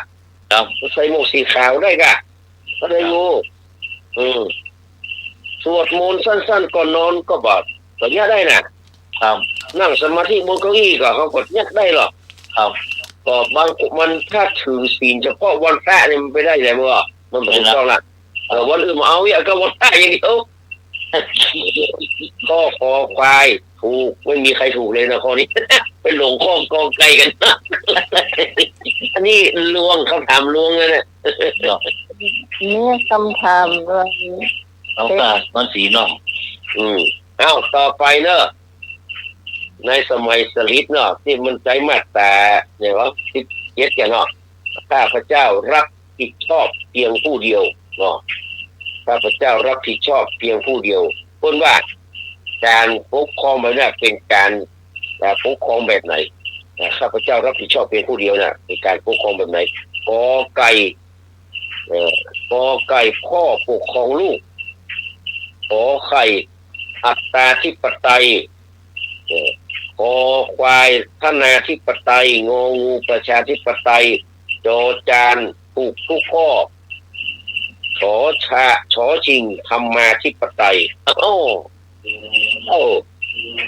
ข้าพเจ้ารับผิดชอบเพียงผู้เดียวโดยการปกครองแบบไหน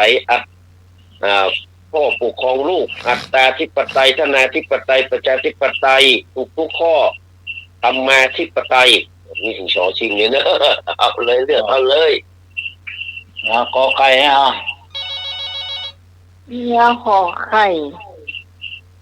ขอไก่ว่าขอไก่ ที่แท้นายเอาถูกทุกข้อเลย ฮะ ถูกทุกข้อว่ะถูกทุกข้อ ครับถูกข้อ มาที่ปไตยมันมีมาที่ปไตยด้วยนะอันเปลี่ยนนะเอาข้อตกใจก็ได้ ครับ เอาข้อตกใจก็ได้ ครับ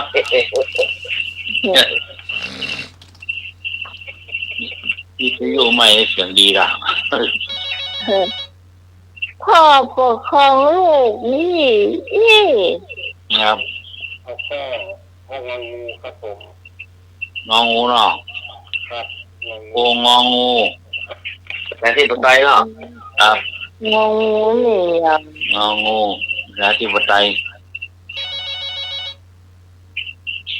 ครับผม อะไร นมัสการครับ ครับ คำตอบสุดท้ายข้อขอไข่ยังไง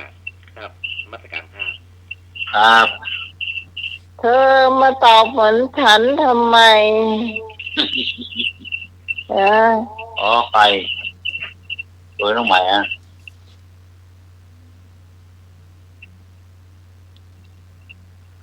อยากสมัครข้อไหน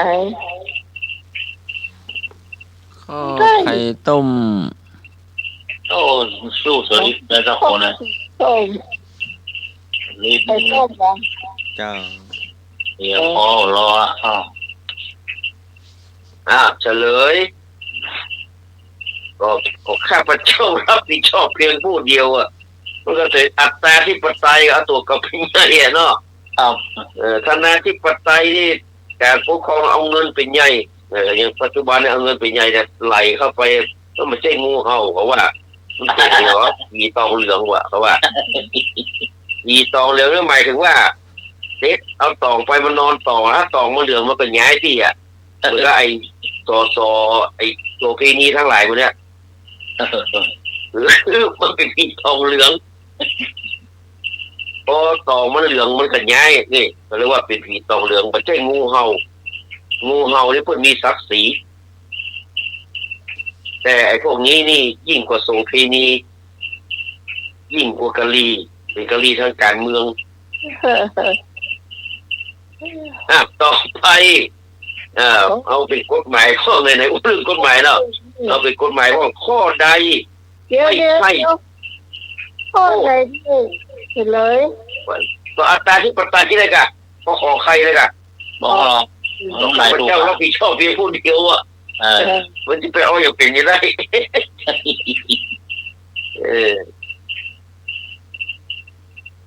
ข้อใดมิใช่โทษทางอาญาข้อใดมิใช่โทษทางอาญาขอไก่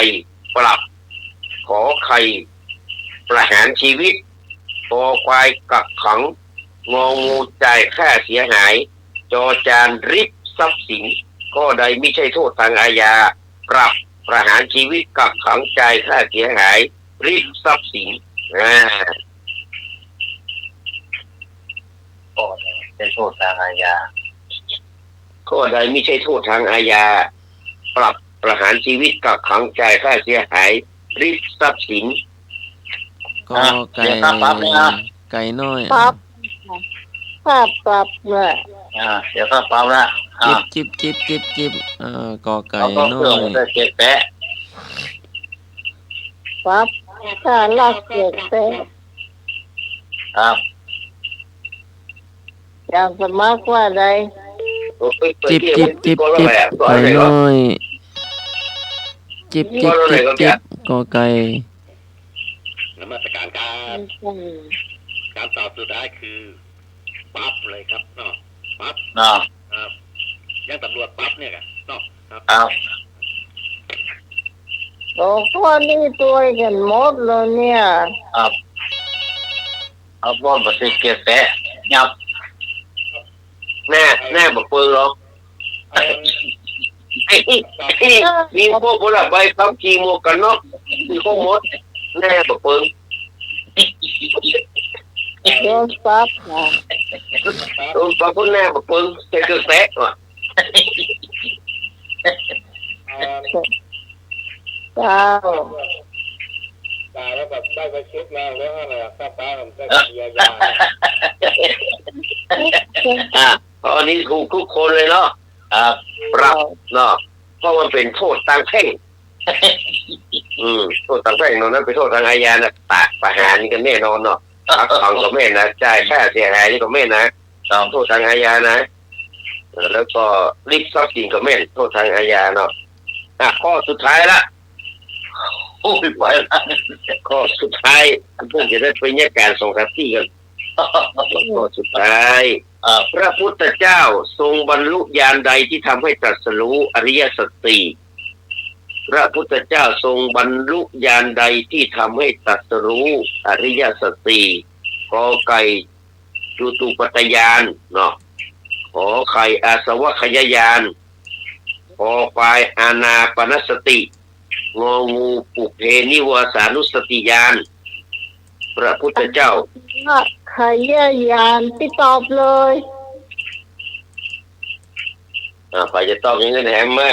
อย่าเขาตอบข้อเนี่ยสวัสขยานว่าพยาตัวบอกพลาดเจ้าอันนี้รับรองบอกพลาดแน่นอน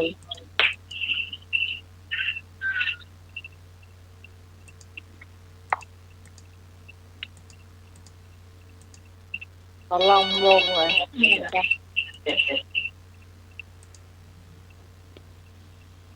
ฮัลโหลขอใคร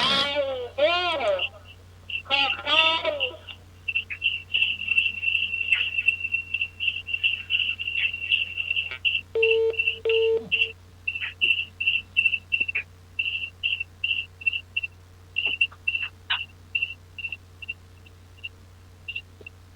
โอ้นี่จะเพียงที่ไหนก็เขาลองวงหมดแค่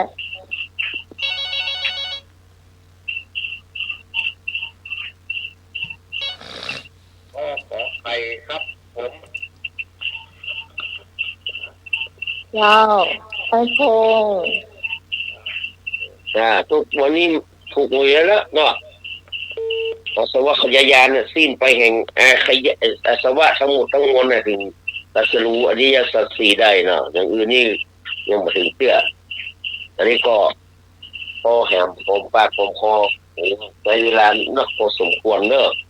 เล่าเมืองเชียงใหม่เนาะเรื่องอย่างต่างๆก็นะครับถามปัญหาก็เอาหมอกคอผมปากผมคอวันพรุ่งนี้ก็ประกาศกันใหม่เนอะเราก็กราบนมัสการ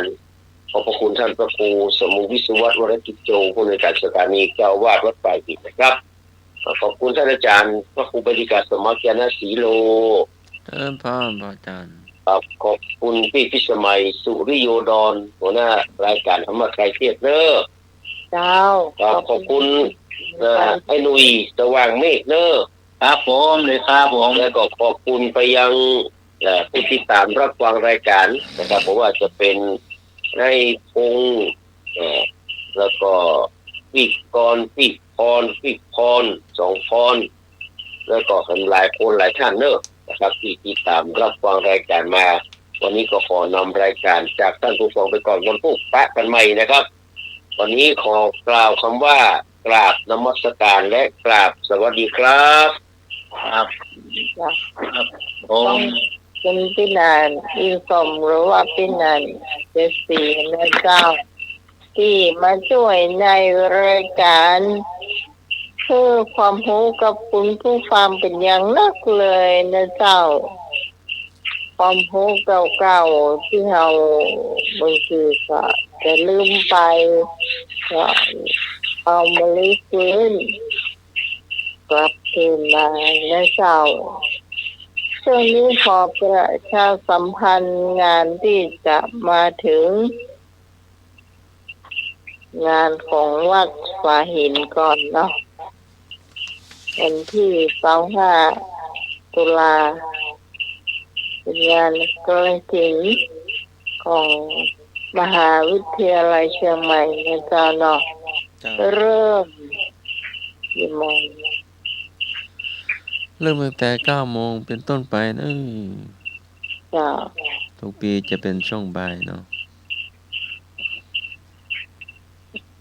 ก็เริ่ม9 โมงเนาะ เจ้า จ้าเป็นวันเสาร์เนาะ เจ้า แล้วพอวันเสาร์วันที่25แล้วก็วันเสาร์ที่1ก็จะเป็นเดือนพฤศจิกายนก็จะเป็นวันเสาร์ที่จะมาทอดพระป่าวัดดอนตันนะเจ้าผู้ฟังแต่ละท่านแต่ละคนเนาะก็พร้อมใจกันมาแล้วก็ผู้ที่ร่วมทำบุญมาแล้วนะเจ้าก็มีคนที่โอนก็น่าจะหมดแล้วนะเจ้าแต่ที่เพิ่นจะมาด้วยตัวเองเนาะอันนี้เพิ่นจะมาด้วยตัวเองก็ยังมากับพระอาจารย์ท่องเนาะ ครับ ท่านแรกจะมีอาจารย์สมัครเจ้า 1,000 บาทเจ้า ครับ ท่านที่2ให้เป็นส่งเจ้า 1,000 บาทเจ้า ครับ ท่านที่3เจ้าพี่นานเจสีเนี่ยมีสม 1,000 บาทเจ้า ครับ คือน้องใหม่เจ้า 600 เจ้า ครับ พี่กรกมลเผยกลางเจ้า 600 เจ้า ครับ ก็ปีพรเอราวัณ600 เจ้า ครับ แม่ จันทา จันทราชื่นใจ500 เจ้า ครับตอนปลาเจ้า พงไอ้พงป่าสางเจ้า 300 ไอ้เจ้า แม่น้องใหม่300 เจ้า ครับ จากพี่พรป่าเจ้าก็300 เจ้า ครับ อันนี้ก็ตมสตางค์ อันนึก ไอ้นึก300 เจ้า ครับ อันนี้ขอพี่กรมาเนาะ ครับ อันนี้จำนวนเงินทั้งหมดนี่กับประมาณ แค่พงเอา300หรอครับ ไอ้เจ้าไอ้พงก็โอนมาแล้วเจ้าได้5 ปลา ครับ ขอบคุณนะครับทุกท่านทุกคนครับร่วมกันทำบุญบ้าน แล้ว เกิดบ้านน้องไหมเลยมาเกิดบ้านน้องไหมไหมเกิดที่ห้านวัดบ้านเกิดเมืองนอนเปิ้น จ้ะ ครับวันตอนตัน แล้วสำหรับทหารนะเจ้าต้องขอบคุณเป็นอย่างยิ่งนะเจ้า ให้มันส่ง500นะเจ้า แล้วก็ ต่อมาก็เป็นปีกรเจ้า200นะเจ้า ครับ ปีปีพรเห็น200นะเจ้า ครับ ได้หน่วยเนาะ ครับ ได้หน่วยเห็น400นะเจ้า ครับ จะ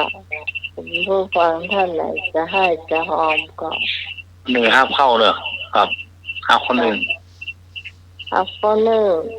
แล้วก็เข้าพอละกินบะเกียว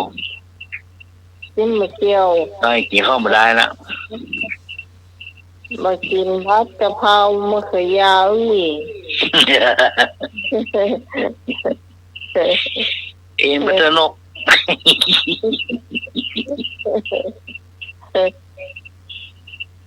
เดี๋ยวมันล้ำเนี่ยได้นะสำหรับพี่นาเจสีนี่จะเอาให้เป็นพิเศษนี่ ครับผม ถ้าจะดูมันเนี่ย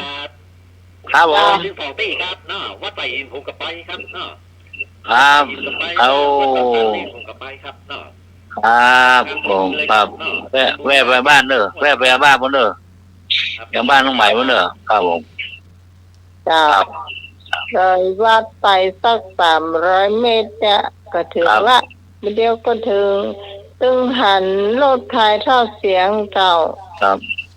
เจ้าร ถจอดหน้าแม่นโมระของเขาเรียกว่าพระร่อง โอ้ทหาร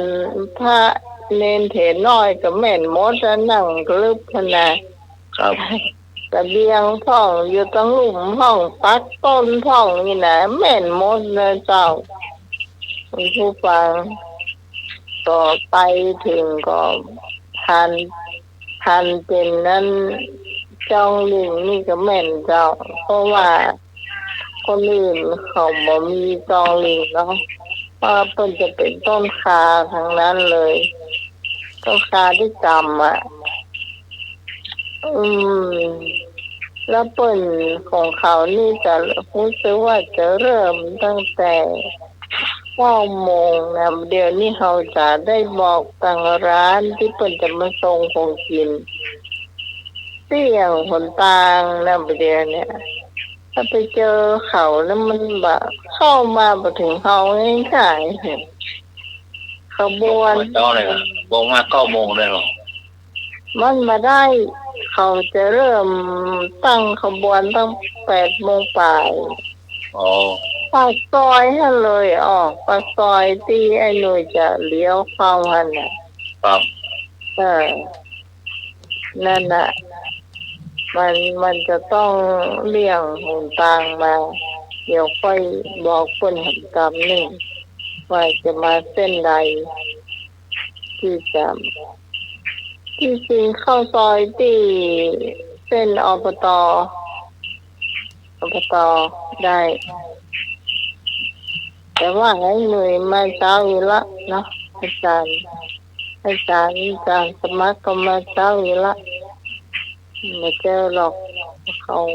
ไม่ได้ตั้งขบวนก็ถ้าไปเจอเขาได้มาง่ายเข้าไม่ถึงแล้วก็บนยาว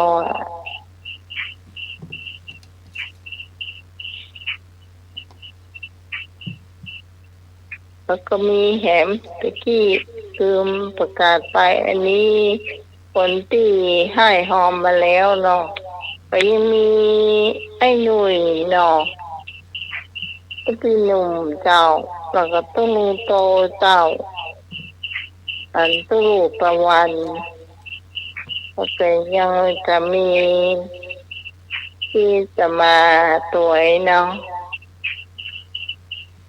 ตู้โยก็จะสมัคร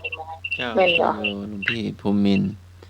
เดี๋ยวตู้เข็มจะลองสอนดูเนาะตู้เข็มจันทร์มหารัชตะ ตู้ลูกโพมินอันนี้เป็นบอกว่า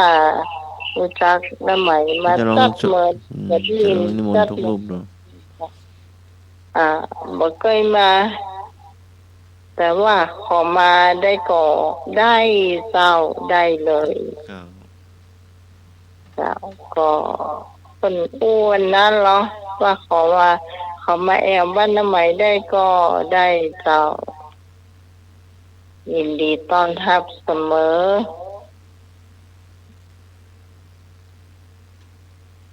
มีงานยามก็ที่จะประชาสัมพันธ์ถ้ามามีเราจะไปฮับปีพรเนอะวันนี้พี่พรโทรเข้ารอบเดียว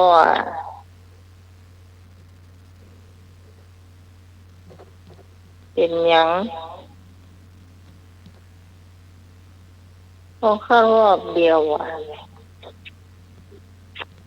อืม ประชาสัมพันธ์กฐินเนาะกฐินวัดลิง5วันที่11ตุลาคมกฐินวัดลำเปิงตะโปธารามวันที่12ตุลาคมกฐินวัดช่างทองวันที่12ตุลาคมกฐินวัดประหารพรวันที่25ตุลาคมกฐินวัดฝ่ายหินวันที่25ตุลาคมกฐินวัดป่าแดงมหาวิหารวันที่29ตุลาคมกฐินวัดศรีสุดาพระอารามหลวงวันที่1พฤศจิกายนกฐินวัดผาลาดวันที่29ตุลาคมกฐินวัดอุโมงค์วันที่25ตุลาคมกฐินวัดโป่งน้อยวันที่25ตุลาคมกฐินวัดห้วยทรายกฐินวัดพระธาตุดอยสุเทพ19ตุลาคมกฐินวัดสวนดอกวันที่3พฤศจิกายนแล้วก็พรุ่งนี้คณะสงฆ์จังหวัดเชียงใหม่เนาะก็จะมีพิธี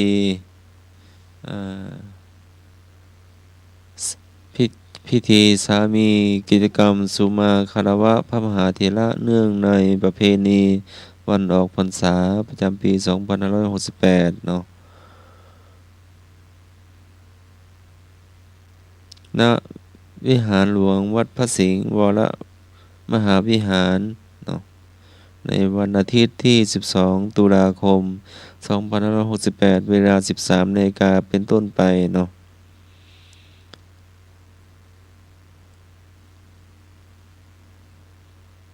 เจ้าระดับเจ้าคณะจังหวัดเชียงใหม่รองเจ้าคณะจังหวัดเชียงใหม่เจ้าคณะอำเภอรองเจ้าคณะอำเภอและพระเลขานุการทุกตำแหน่งเนาะตลอดถึงผู้ที่เกี่ยวข้องเนาะก็จะมีพิธีเนาะสุมาคารวะเนาะพระมหาเถระผู้มีคุณูปการเนาะผู้มีอุปการะคุณทั้งหลายก็หลายวัดเนาะครูบาอาจารย์พระมหาเถระเนาะเจ้านะหมายเดี๋ยวโทรกลับเนาะสายหลุดไปเนาะเดี๋ยวตัวก่อนเนอะ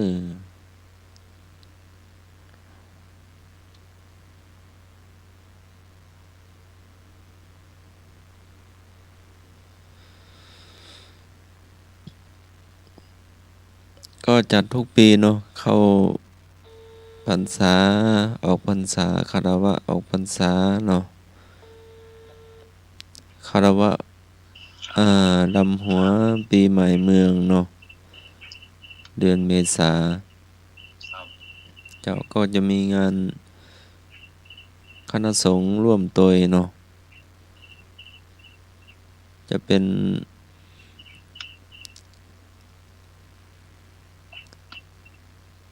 สอบหลักธรรมก็ดีเนาะ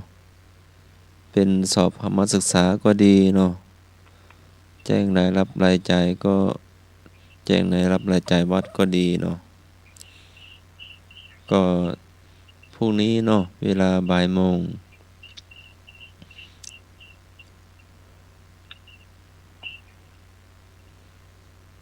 เรากำเนื้อเนาะ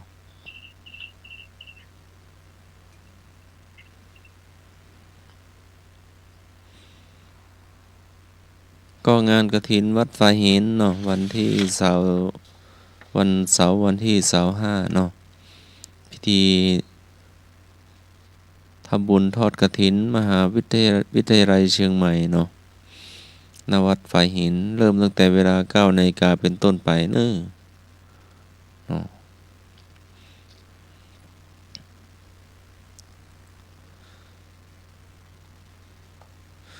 วันนี้ก็ไปร่วมงานบุญงานกฐินเนาะวัดป่านิรมิตเนาะโอ้คณะศรัทธาญาติโยมพระเถระก็มากันนักเนาะ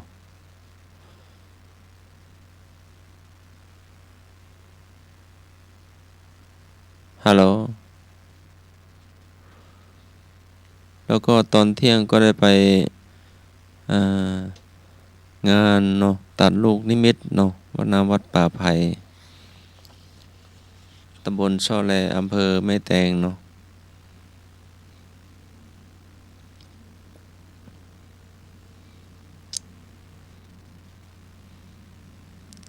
รอกรรมเนาะติดต่อ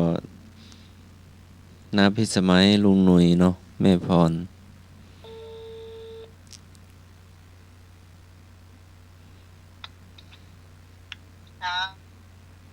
เจ้าก็ช่วงนี้ก็เป็นฤดูการทอดกฐินเนาะหลังจากออกพรรษาแต่ละวัดแต่ละวาก็มีแห่งวัดหนึ่งเนาะที่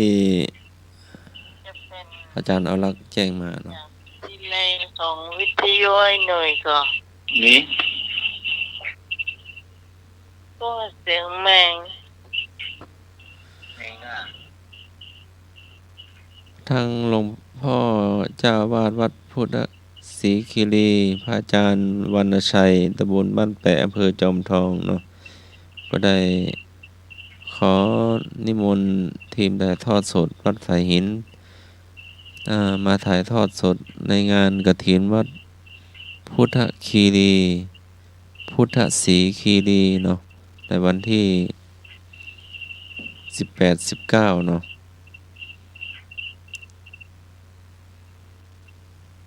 เจ้าหลายวัดอะไรมาอะไรนะวัดศรีคีรีนี่อยู่ไหนครับบ่เคยไปเนาะบ้านไป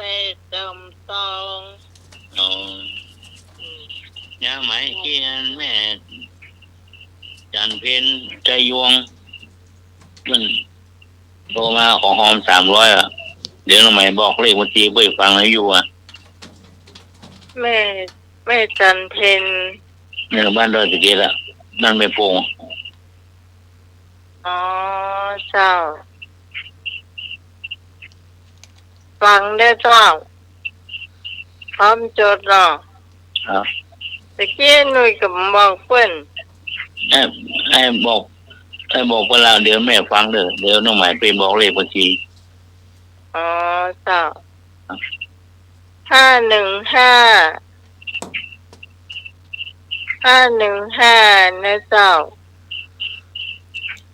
0687146นะเจ้า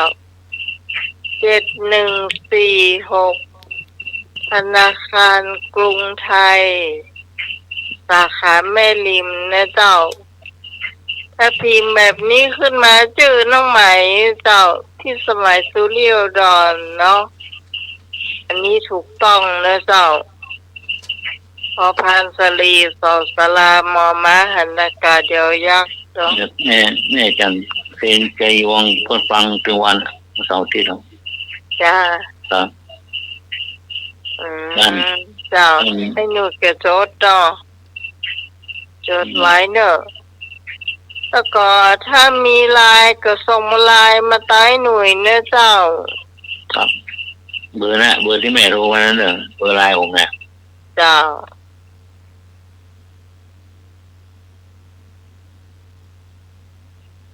จะฟังก่อนนอนฟังกู้ไปกู้ลูก ฮะ กู้ให้แม่แล้วกันว่ะ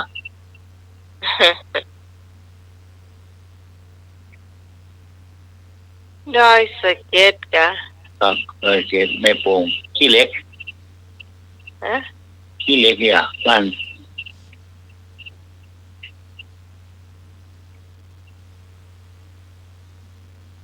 นี่เลยกะ อืม น้องบ่เคยได้ยินฮะ เพิ่มฟังแต่เพิ่มล่ำโทรมา อ่า เนี่ยพอโทรมาเนี่ยเข้าเบอร์ให้เนี่ยเดี๋ยวนะ จำเบอร์เพิ่นไว้ตัวกะ ครับเนี่ย จดไปตัว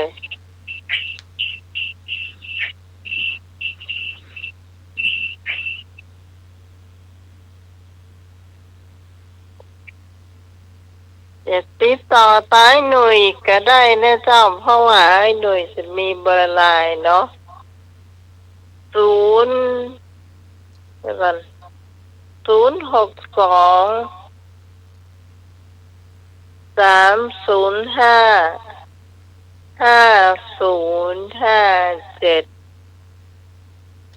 เบอร์ขอให้หน่วยนะเจ้าเนี่ยถ้าได้ครับก็ส่งไลน์มาให้หน่วยได้เนาะ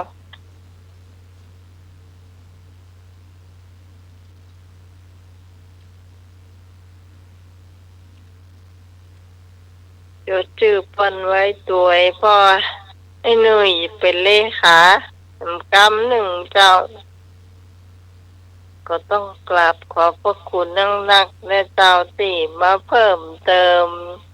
ยอด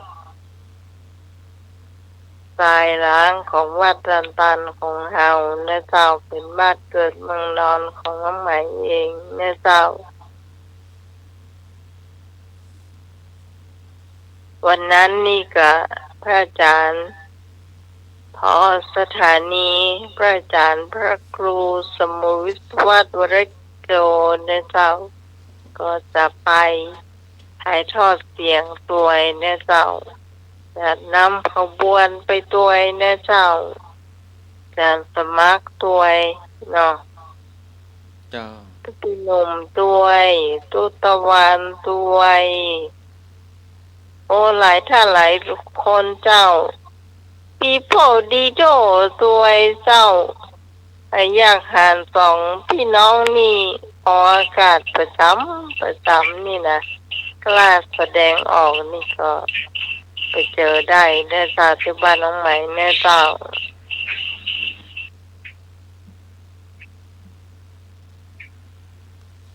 มีอย่างแฮมการสมัคร เท่าที่จำได้เนาะ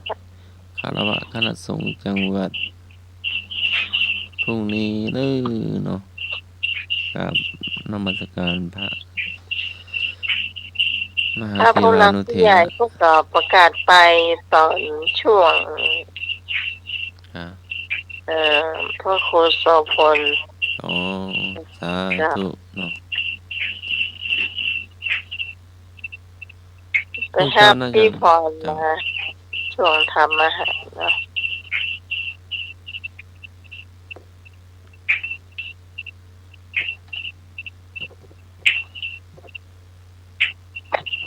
ช่วงนี้กฐินเยอะเนาะ ครับ เดือนนี้เดือนบุญหรอกเดือนบุญเดือนมหาเศรษฐี โอ้แต่เลย เห็นสี่นะ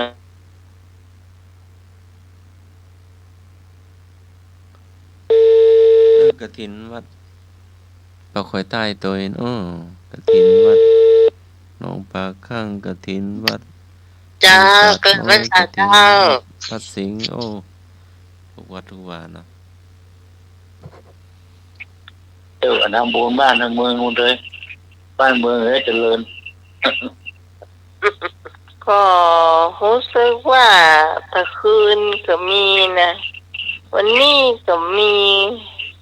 เนี่ย ครับ ติดกันเลยนะครับ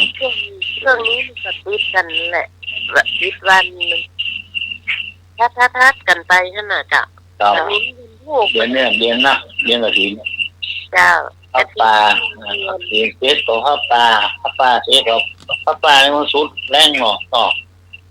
เจ้าตลอดปีเจ้า ครับช่วยกัน พี่พรยังโทรมาเถิดเดียว พยายามโทรออกไปแล้วโทรไม่ได้ มีแต่ภาษาอังกฤษออกมาเพื่ออย่างน้องจะตอบ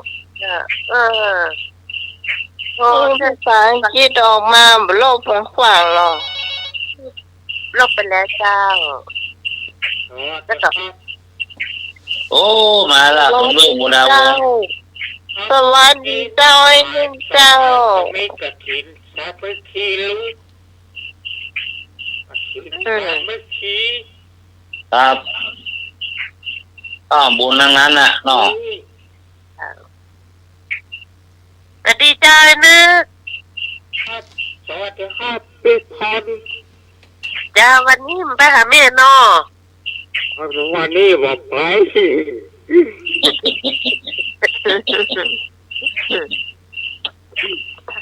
หยุดทำบุญซะบ้างนี่เนาะ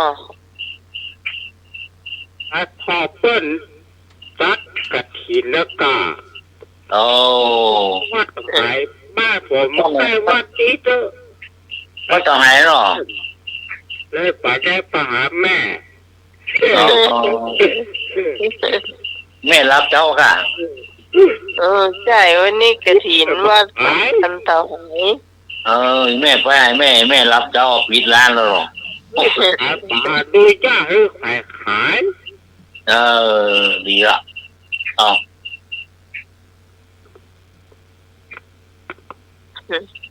เดี๋ยวมาเนอะเดี๋ยวมีอย่างอ้อมาเนอะนึงเนอะ พี่พรวันนี้จะทำอย่างพี่พรอยากกินนั่นแหละเนี่ยผัดเปรี้ยวหวานน่ะพี่พรทำเป็นนะ เที่ยวหวานนะ ก็จะมีอย่างมากก็จะมีกระทำมันเนี่ยมีพักก็มีจะมาเอามันก็มีเจ้าพักนี้ก็มีผักกาดเนาะผักกาดกะหล่ำดอกบรอกโคลีบางคนก็ใส่แตงกวาตัวเจ้า แล้วก็สับปะรดเจ้าสับปะรด หัว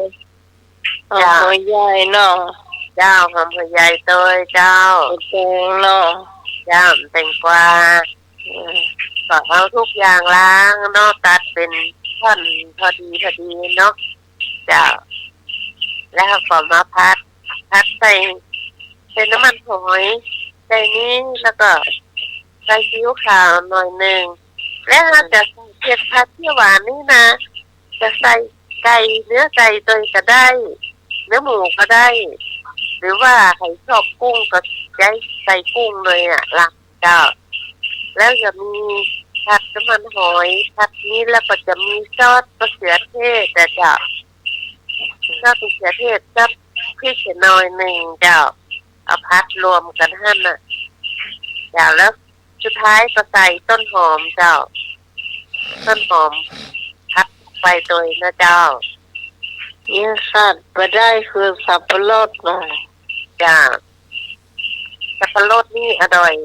ใส่แล้วจะเวลากินเนี่ยจะมีออโลกหวานเปรี้ยวตัวเจ้าจ้า คนใส่มะเขือส้มก็พริกนั่นเหรอพริกหวานน่ะพี่พร เจ้าพริกหวานมะเขือเทศแต่ของพี่พรจะใส่ซอสถ้ามันมีมะเขือเทศมีพริกหวานจะใช้ซอสมะเขือเทศกับซอสที่จะใส่ลงไปอันนี้เจ้าสิ่ง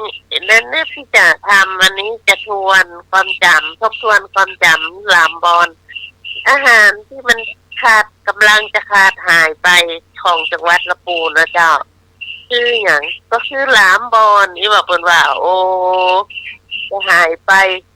เผือกบอลในส่วนที่นักขนาดเลยเจ้าและหลังบ้านนี่ก็มีเผือกเนาะเผือกขึ้นเต็มไปหมดเลยเจ้าแล้วก็ ไปตัดปีเปิ้นตัดมาเนาะตัดก้านเอาใบออกเอาเหลือแต่ก้านอ่อนๆเนาะเจ้าเขาก็เอามาล้างวิธีทำแล้วก็เขาก็เอาล้างเอาเผือกนั่นน่ะก็ล้างทีละต้นจะล้างสัก2-3 น้ำเนาะที่จริงมันก็ไม่มีทรายมีดินอย่างอ่ะจ้ะเขาล้างให้สะอาดก่อนเนาะเอามาล้างเสร็จแล้วเขาก็มาเป็นท่อนเนี่ยเป็นท่อนพอดีเนาะถ้าใส่เอายาวไปมันก็นานสุกก็จะเอาซอยจะเมื่อซอยเสร็จแล้วเขาก็เอาไปนึ่งก่อนจะต่างนึ่งพอสักนี่กะว่ามันนุ่มดีแล้วก็มันรวมตัวกันได้เป็นเนื้อเดียวกันเขาก็พอละเจ้าแล้วก็ใส่กระมังไว้เจ้าแล้วก็เนื้อหมูที่จะใช้นี่บางคนก็ใช้ใบหูหมูมาเตอร์ใช้กลิ่นหมูนะเจ้าแต่พี่พรไม่ชอบติพี่เชิญชอบใบหูหมูเจ้าเอาใบหูหมูมาเข้าตัดข้าวผัดเกิงก็ได้บักเกิงแล้วต้มไปก่อนเจ้าแล้วก็มาหั่นทีหลังเจ้าต้มเอาพอดีจะแบบเล่นลงไปวันนั้นทำใบหูหมูเขาต้มเล็กไปเจ้าเอาพอดีแล้วก็มาหั่นเนาะหั่นเป็นชิ้นสี่เหลี่ยมก็ได้จ้ะชิ้นสี่เหลี่ยมใส่ถ้วยก่อนนะเจ้าแล้วก็เราก็เตรียมพักนั่นก่อนใช้หัวคาเนาะคาที่ใช้คาอ่อนมาล้างน้ำให้สะอาดแล้วหั่นพอดีเนาะแบ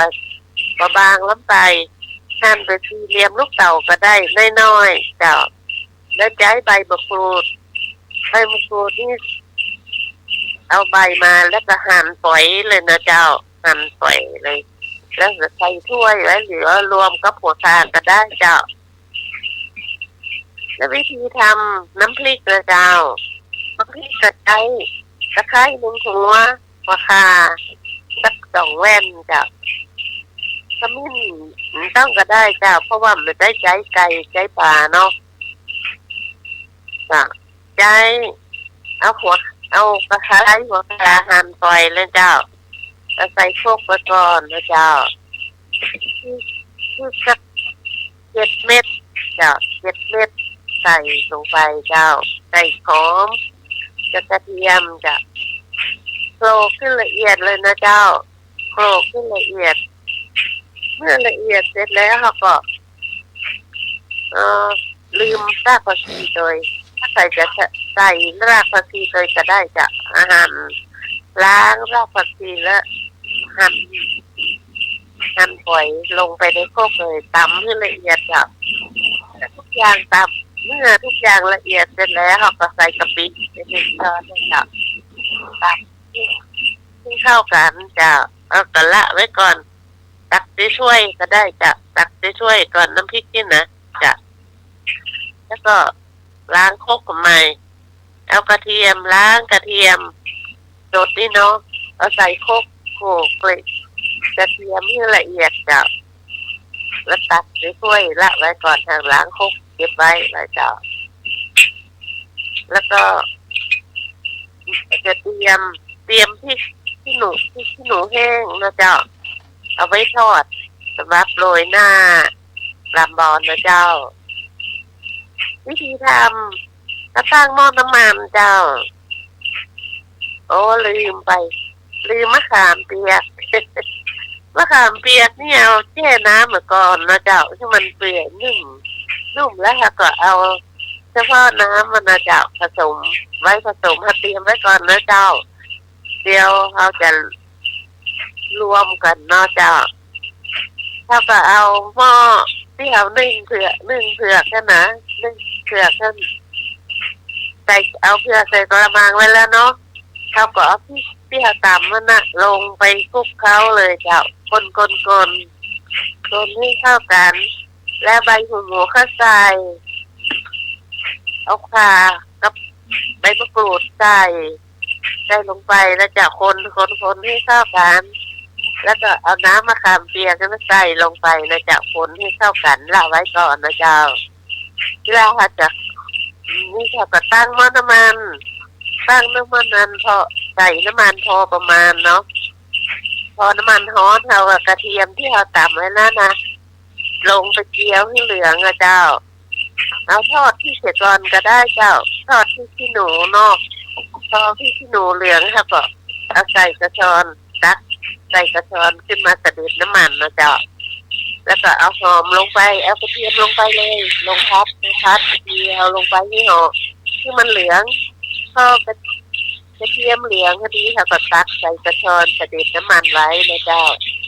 แล้วดูน้ำมันถ้ามันน่าค่ะก็ตักออกเลยจ้ะเหลือน้ำมันนิดหน่อยเจ้าเนี่ยเหลือน้ำมันนิดหน่อยถ้าตั้งทั้งแล้วค่ะก็เอากระมังที่เราผสมส่วนต่างๆสีเปลือกซีกใบหูหมูข่าใบมะกรูดน้ำมะขามเปียกแยกคนรวมกันนี่ลงในกระทะเลยอะจ้ะครับไปเรื่อยๆจนน้ำมันหัวเพลงก็เติมแล้วดีอย่างน้อยเดียวพอละเจ้าเพราะว่าเผือกก็ตึงหวานอยู่แล้วจ้ะถ้าพัดเตรียมพัดจนนี้จะใช้เวลาประมาณ1 ชั่วโมงอะจ้ะเอาคนนี่เลยจ้ะใจเย็นๆค่ะคนไปถ้าลากก็ได้เจ้าละเนี่ยก็เป็นเทมก้นติดก้นไม่กระทะอะไรถ้าต้องคอยคนอยู่ท่านเรื่อยๆเจ้าอย่างเขาซื้อหูเปิ่นเนี่ยมันมาแห้มอย่าต้องคนที่มันแห้งๆเขาใจเย็นนะเจ้าไปลำเนาะจะใช้เวลาเมินจะว่าจะได้กินนี่นะเพราะได้แต่ว่าคนที่เป็นญาลำกับลำแต่หนึ่งจ้าอันนี้ทำขวนนี่มันแห้งเสร็จแล้วเวลาจะรับประทานกินแล้วก็ตักใส่ถ้วยแล้วจะโรยด้วยกระเทียมเจียวแล้วก็เอาที่หนูทอดโดยเจ้าเอาให้หน่อยสักจานเปล่าเลยเนาะโอ้เดี๋ยวโลกเขามาเลยก่อนเฮือกันจ้อนเดียวนะจักกว้างหรอ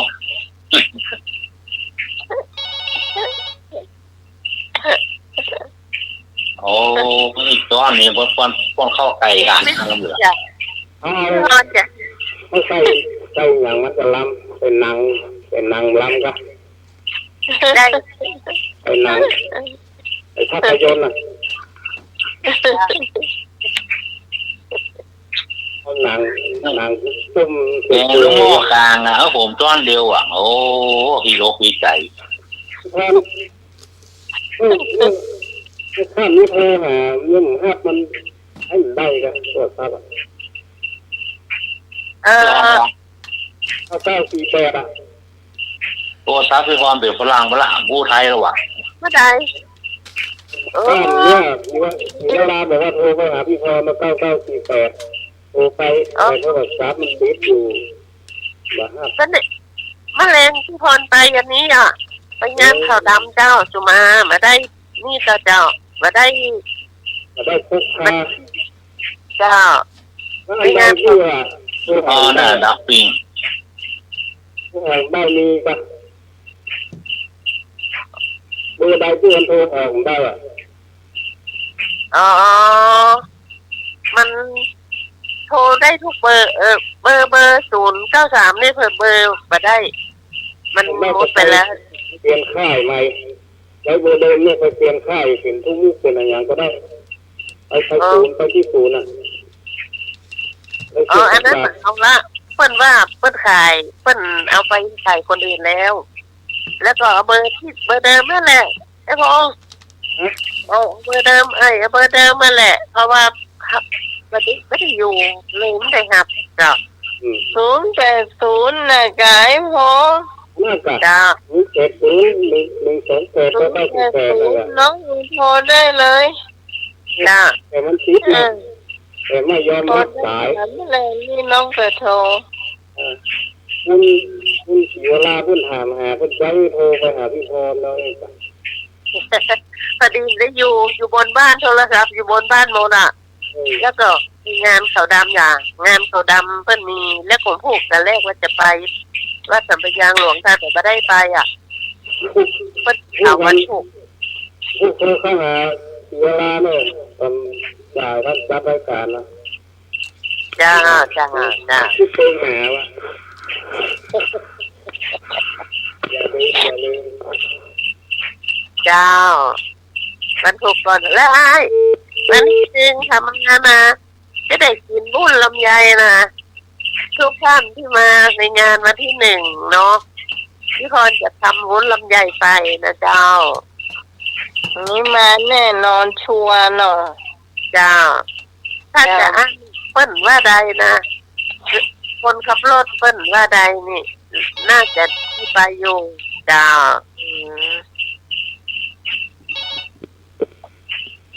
เจ้า เจ้าน มัสการครับปลาเปรี้ยวหวานชื้อๆอร่อยนะต้องน้ำนักๆหน่อยเนาะใส่ชิ้นควายเนี่ยฮอกขนาดเลยครับเนาะครับเอาคนหนึ่งจ้ำกันโอ้ลำขนาดครับเนาะถ้าอยากละเนาะครับ ใส่น้ำมากมันก็ไปลำถึงจะน้ำกันเนาะ ผัดเปรี้ยวหวานมันต้องกินกับข้าวสวย จ้า อืมจะอร่อย สิซอสพริกนักๆเนาะ จ้า ถ้าเป็นพันเทศ ถ้าเป็นพี่สอนงานนี่คนหนึ่งเลยว่าจะให้หนูจ้อเดียว งานเดียว กระทาเลยอ่ะ เอาค่ะ ตาไข่นกกระทาเลยอ่ะ เอาเพิ่งจีบเนี่ยจีบไปเที่ยว ไอ้หนุ่ยไปจองไข่นกกระทาตรงไหนอ่ะ นกกระทาเนี่ยเนาะ จ้า มาเฮ้มาเฮ้กิ้งมาเฮ้ ไอ้พัน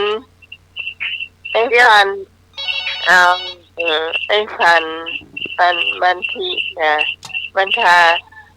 บันไหน คือว่ากันนั้นหนุ่ยตอนเดี๋ยวไปอีกว่า โอ้มาอ๋อเก่งไปใกล้ไปโลกไปว่ะปลาเขาจะกว้างลง เดียว โอ้ตอนเดียวอ่ะโอ้เจตนาสีด้วยเนี่ย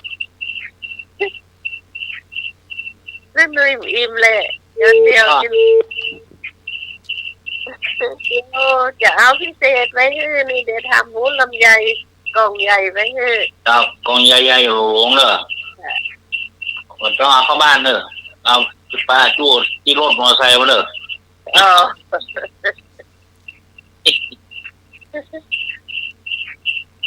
ได้กับกองใหญ่อะมาถึงนี่ทอยอย่าแบ่งเอากึ่งหนึ่ง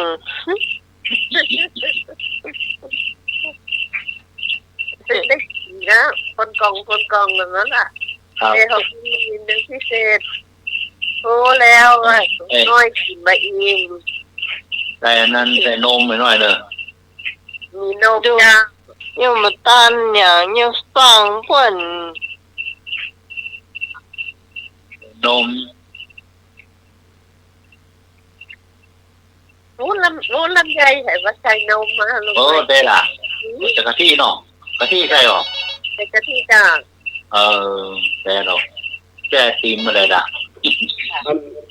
ลืมไปเลย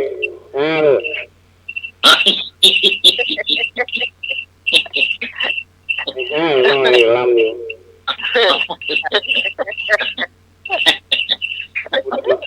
เจ้า รับลูกใหม่ได้วง ไอ้น้อยกับหอมดี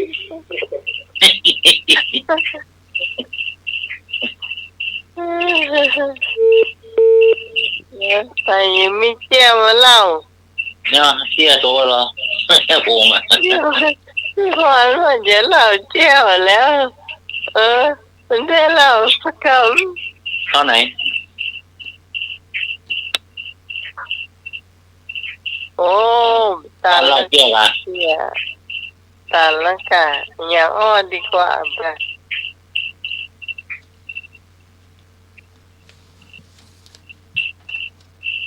พระครูบดิกานิมนต์ครับ จ้า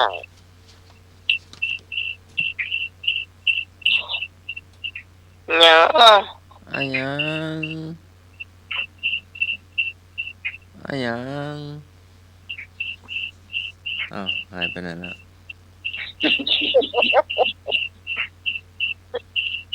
อยู่กลางสวนเจ้ามันอยู่ไปไหม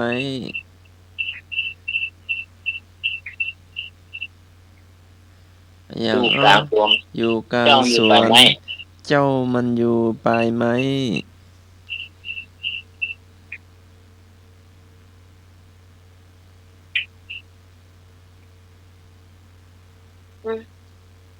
อยู่กลางสวนเจ้าอยู่ไปไหม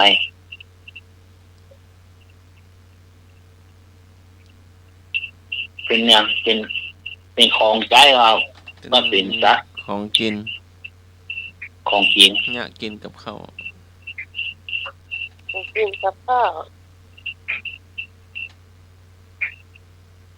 สี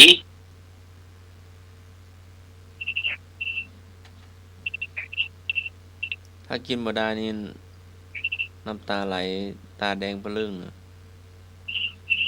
พลิก อ่า พลิกพลิก อีก พริกแด่นกวงเล็บพริกขี้หนู แ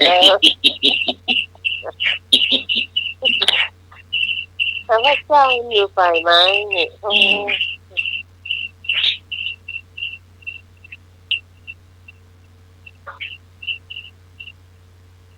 นกอะไรอย่างเขาจังที่สุด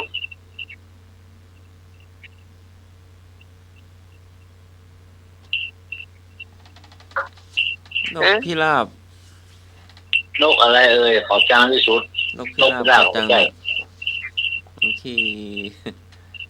จังแบบเปิดอ่านหน้าอ่านแล้วก็จังละอย่าง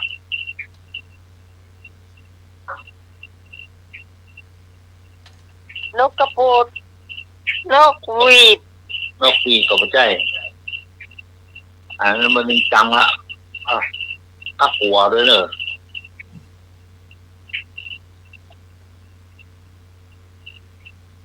นกเขา นกเขาไม่ใช่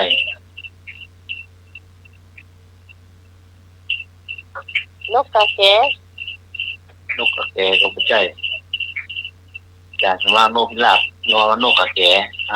ไปทำอยู่นั่นเนาะ เมืองกระไทยมันร้องนี่ลงเลย ฮะ กู้ย่านั่นนี่เก๋เพิ่นกู้ย่านั่นน่ะเจ้าน กปืนแม่งก็ครับ แม่นแล้วครับ ถูกต้อง ปืนอาหารฮอดตึงจังละ นกปืนไหมล่ะครับ ถูกต้อง โอ้โห อาหารเก๋ๆร้อนนะครับ ครับเอาเลย ข้าจันทร์บนฟ้า เป็นเหยื่อลาหูพริกตาทูเป็นของจุดข้าจันทร์บนฟ้า เป็นเหยื่อลาหูน้ำพริกตาทูเป็นของจุดมิว ก็สองคำน้ำ เมีย พ ผ ริก ม ตาทูเป็นของจุด มิว มาใจมาเจ็บแมว ของกินกับข้าว มาใจน้ำพริกปลาทูเป็นของไผ่ ผักลว เป็น ก ของสามารถ มาใจสามารถให้จักรรุ่นมาใจ ผัก ที่ ลวก ปลาทูเป็นของไผ่กะ อาน้ำพริกปลาทูเป็นของไผ่ ของไอ้นึก มาใจ ขอ เจ้าง ของ ผัก แม่กา มาใจ ของแม่ครัว มาใจ ของพระน้อย มาใจครับข้าจานบนฟ้า เป็นเหยื่อราหู โอ้น้ำพริกปลาทูเป็นของทุก ไอ้ ก็เป็นของเฮากะ ใช่ มาบลืน ใช่เอง พริกปลาทูเป็นของเปิ้น ใช่ มันมีคำเตี้ยมันมีคำน้อยเดียวละ ของ สองค เป็นของกินเฮา ำใช่ ถึงก็จ้างบ่ถึงก็จ้าง อันนั้นรถไฟละรถไฟ น้ำพริกปลาทูเป็นของกินกับข้าว ใช่ ยังมาดักจื้อกื้อมันโคกบ่ตำ มาปากสักคำมันบาดตา เน่าเน่า เอาเนาะ เน่าแล้ว น้ำพริกปลาทูเป็นของคนมาก เอา โอ้ นี่บ่ได้เนาะ โอ้ควายก็มองมา ของคนมาก โอ้ยเดี๋ยวนี้บ่ โย ได้ น้ำพริกปลาทูลำกันเนอะ จำบ่ได้ พูดถึงน้ำพริกปลาทู ลำกา นะเอาผักกาดเขีย น้ำพริกปลาทูลำหมดมาเสียอย่างเดียวเสียอย่างอ้ออย่างก็ลำหมดอะมาเสียอย่างเดียวเสียอย่างอ้อ ลำเนอะเอากินลาบไปแหละกระดึงเหมา เงินมันโคนติอย่างเดียวนะที่มันตีนะอย่างลำว่าเหมาะเนี่ยมันเสียอย่างเดียวนะเพื่อตีนะตีอย่างอ้อ แยกหนัง มาดูตัวเจ้าใหญ่อะต่ำนะโอ้โหต่อตุ่มบ่มละเอาปั้นอย่างเงี้ยเขาจำนะเนาะ ไอ้โอ้โหเนอะผมมักลำกันนะน้ำพริก มันลำได้ลำแล้วมาเสียกันอย่างอ๋อก็มันแน่เลยอย่างก็ลำหมดมาเสียอย่างเดียวเลยอ่ะ เสียเข้าวิทย์แรง ใช่ ไอ้ยังฮะ อย่างก็ลำหมดเลยเฮ้ยโอ้นี่ก็เหมาะตอนตัวเจ้าใหญ่ก็ลำหมดมาเสียอย่างเดียวเฮ้ยอ่ะ มีพักกับมีพักแว่นกับ ไม่ใช่ มีฮักกาดโลฮักกาดบดทั่ว พักก็มีหมดอะพักก็อย่างโคตรหมดอะโอ้เข้าก็ลำมาเสียอย่างเดียวนะกูเฮ้ยกูแค่ตีมันนะอย่า อย่างเดียวมันปลาทูหัวงม เจ็บละ ไอ้ยังเนอะคิดบอกขึ้น ฮะ น้ำพริกเผ็ดหน่อย เล่าแล้วบอก เน่า เมา โอ้อย่างก็ลำหมดพักกับจัดเหมาะจะเหมาะเข้ากับจัดฮอนรูนฮอนนะเสียอย่างเดียวอยู่เฮ้ยแม่มันงออีก ก็กูว่ามันเกิดอย่างเดียวกันนะจ้ามันงมได้แล้วมันงออ่ะ เนี่ย มันเตยนั่นคือเยอะเหงื่อมันงอเข้ามาหรอก พอหน่อยแต่มันจะหันหน้าจะเอาถูกมันเอาถูกหน้างอหน้างมมันเดียวกันนะ งอกกันงมกันเดียวกันนะ ฮะแม่นว่ะ เดียวกันนะ เอ้าง อกนั่งงอนั่งงม มันงมตึกเสาอะไรเฮ้ยยังไงอ่ะ แน่งอมันบีนเขาจอกบ่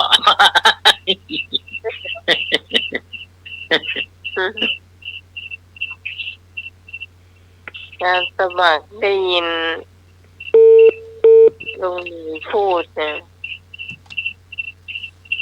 ขัดใจไหม พูดอะไรนะ ขัดใจไหมล่ะ ได้ยินเนี่ย ดูปั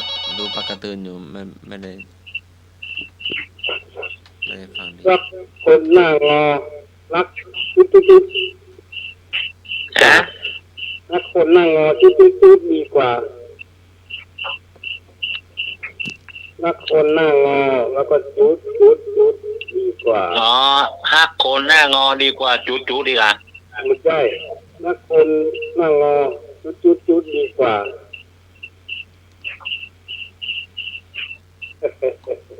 เออ เอาเดี๋ยวเอาไปฮักอย่างนี้ได้ คนหน้างอจุดดีกว่า เนาะ เลยเนาะรักคนหน้างอรักจ๋อดีกว่า แหม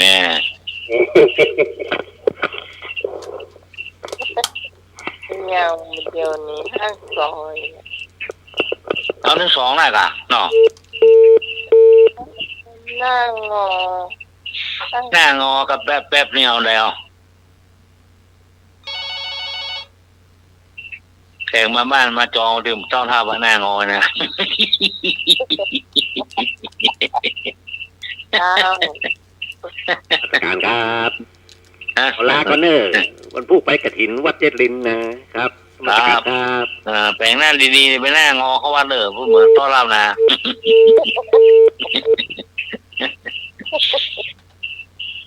โอ้เชียวเนี่ยหิ่งหน้างอเขามาอ่านบ้านมันสอบหากันเหรอมันดื้อไอ้เนาะ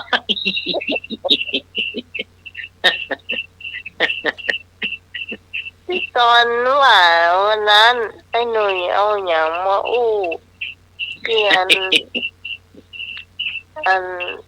ลุงใจกับแซมเอาลำวงมันเต้นย่องแย่งเลยนะ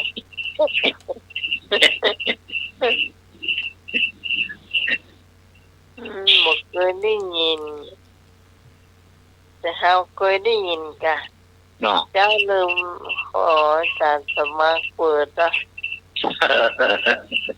ใจบนสติ จริง บนลำวงหุ่นดีๆเชฟมอมตามนะ เนาะ เอ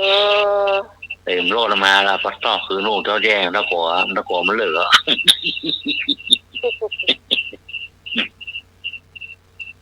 มันได้เป้าหรอ นะ บนสติไว้แล้วหรอ ไม่เป้าอ่ะ แกงเหมือนกันแต่ว่ามันไม่ได้ตามเป้ามันเอาหนักเกินค่ะ เนี่ยกะเนี่ยพวกค้าลำไยใหม่นะกะสองคนผัวเมียไปขายลำไยเจ้า เปิดเจ้าแจ้งไปอะไรอ่ะอ้อหัวคือรถเรียบร้อยละหัวสตาร์ทรถโลกห้าได้มาห้องเนี่ยวะปูดว่ะ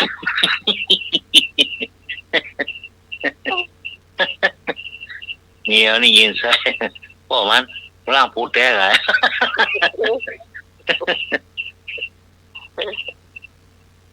พูดแต่ เนาะ รับแล้วนะมารับแล้ว พวกค้าไงพวกค้าใหม่ออกบ้านมาขายโลกแห่จะมองมาเจ้าปูด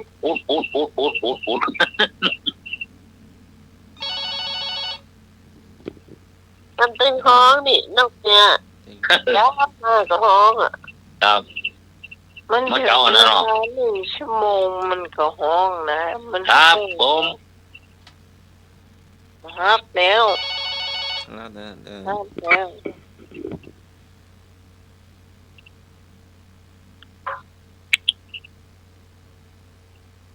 จัง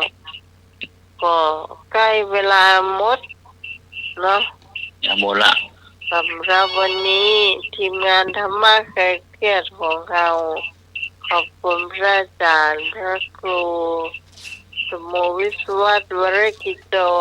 ผู้อำนวยการสถานีที่เมตตาเวลาให้กับทีมงานทุกคนสำหรับพระเจ้าพิสมัยสุริยดอนเจ้าจากบ้านดอนตันตำบลแก้วอำเภอแม่ริมคุณพระอาจารย์พระครูบาดีกาสมัครยานักสีโลเจ้าขอบคุณพี่หนุ่ยสว่างเมฆเจ้า ครับผม พี่พรนัทธนันมโนคันเจ้าขอบคุณพี่นันเจศีนะเจ้าขอบคุณเป็นอย่างยิ่งแล้วก็ทุกคนที่ฟังรายการแล้วก็ขอบคุณทุกคนที่ร่วมทำบุญกับวัดดอนตันมาพระเจ้าขอบคุณแทนวัดดอนตันด้วยนะเจ้า สำหรับวันนี้ต้องลาคุณผู้ฟังไปก่อนเอาสามมาป้ากันใหม่ในคืนพรุ่งนี้ลาพร้อมกันนะครับสวัสดีเจ้า ดีครับผม อานาปานสติยัสสะปาลิปุณนาสุภาวิตากายโยปิอานิชชิโตโหติจิตตัมปิโหติอานิชชิตังสติกำหนดลมหายใจเข้าออกอันผู้ใดได้อบรมบริบูรณ์ดีแล้วทั้งกายทั้งจิตผู้นั้นย่อมไม่หวั่นไหวขอกราบนมัสการและเจริญพร สาธุ เจริญสุขเจริญ ครับ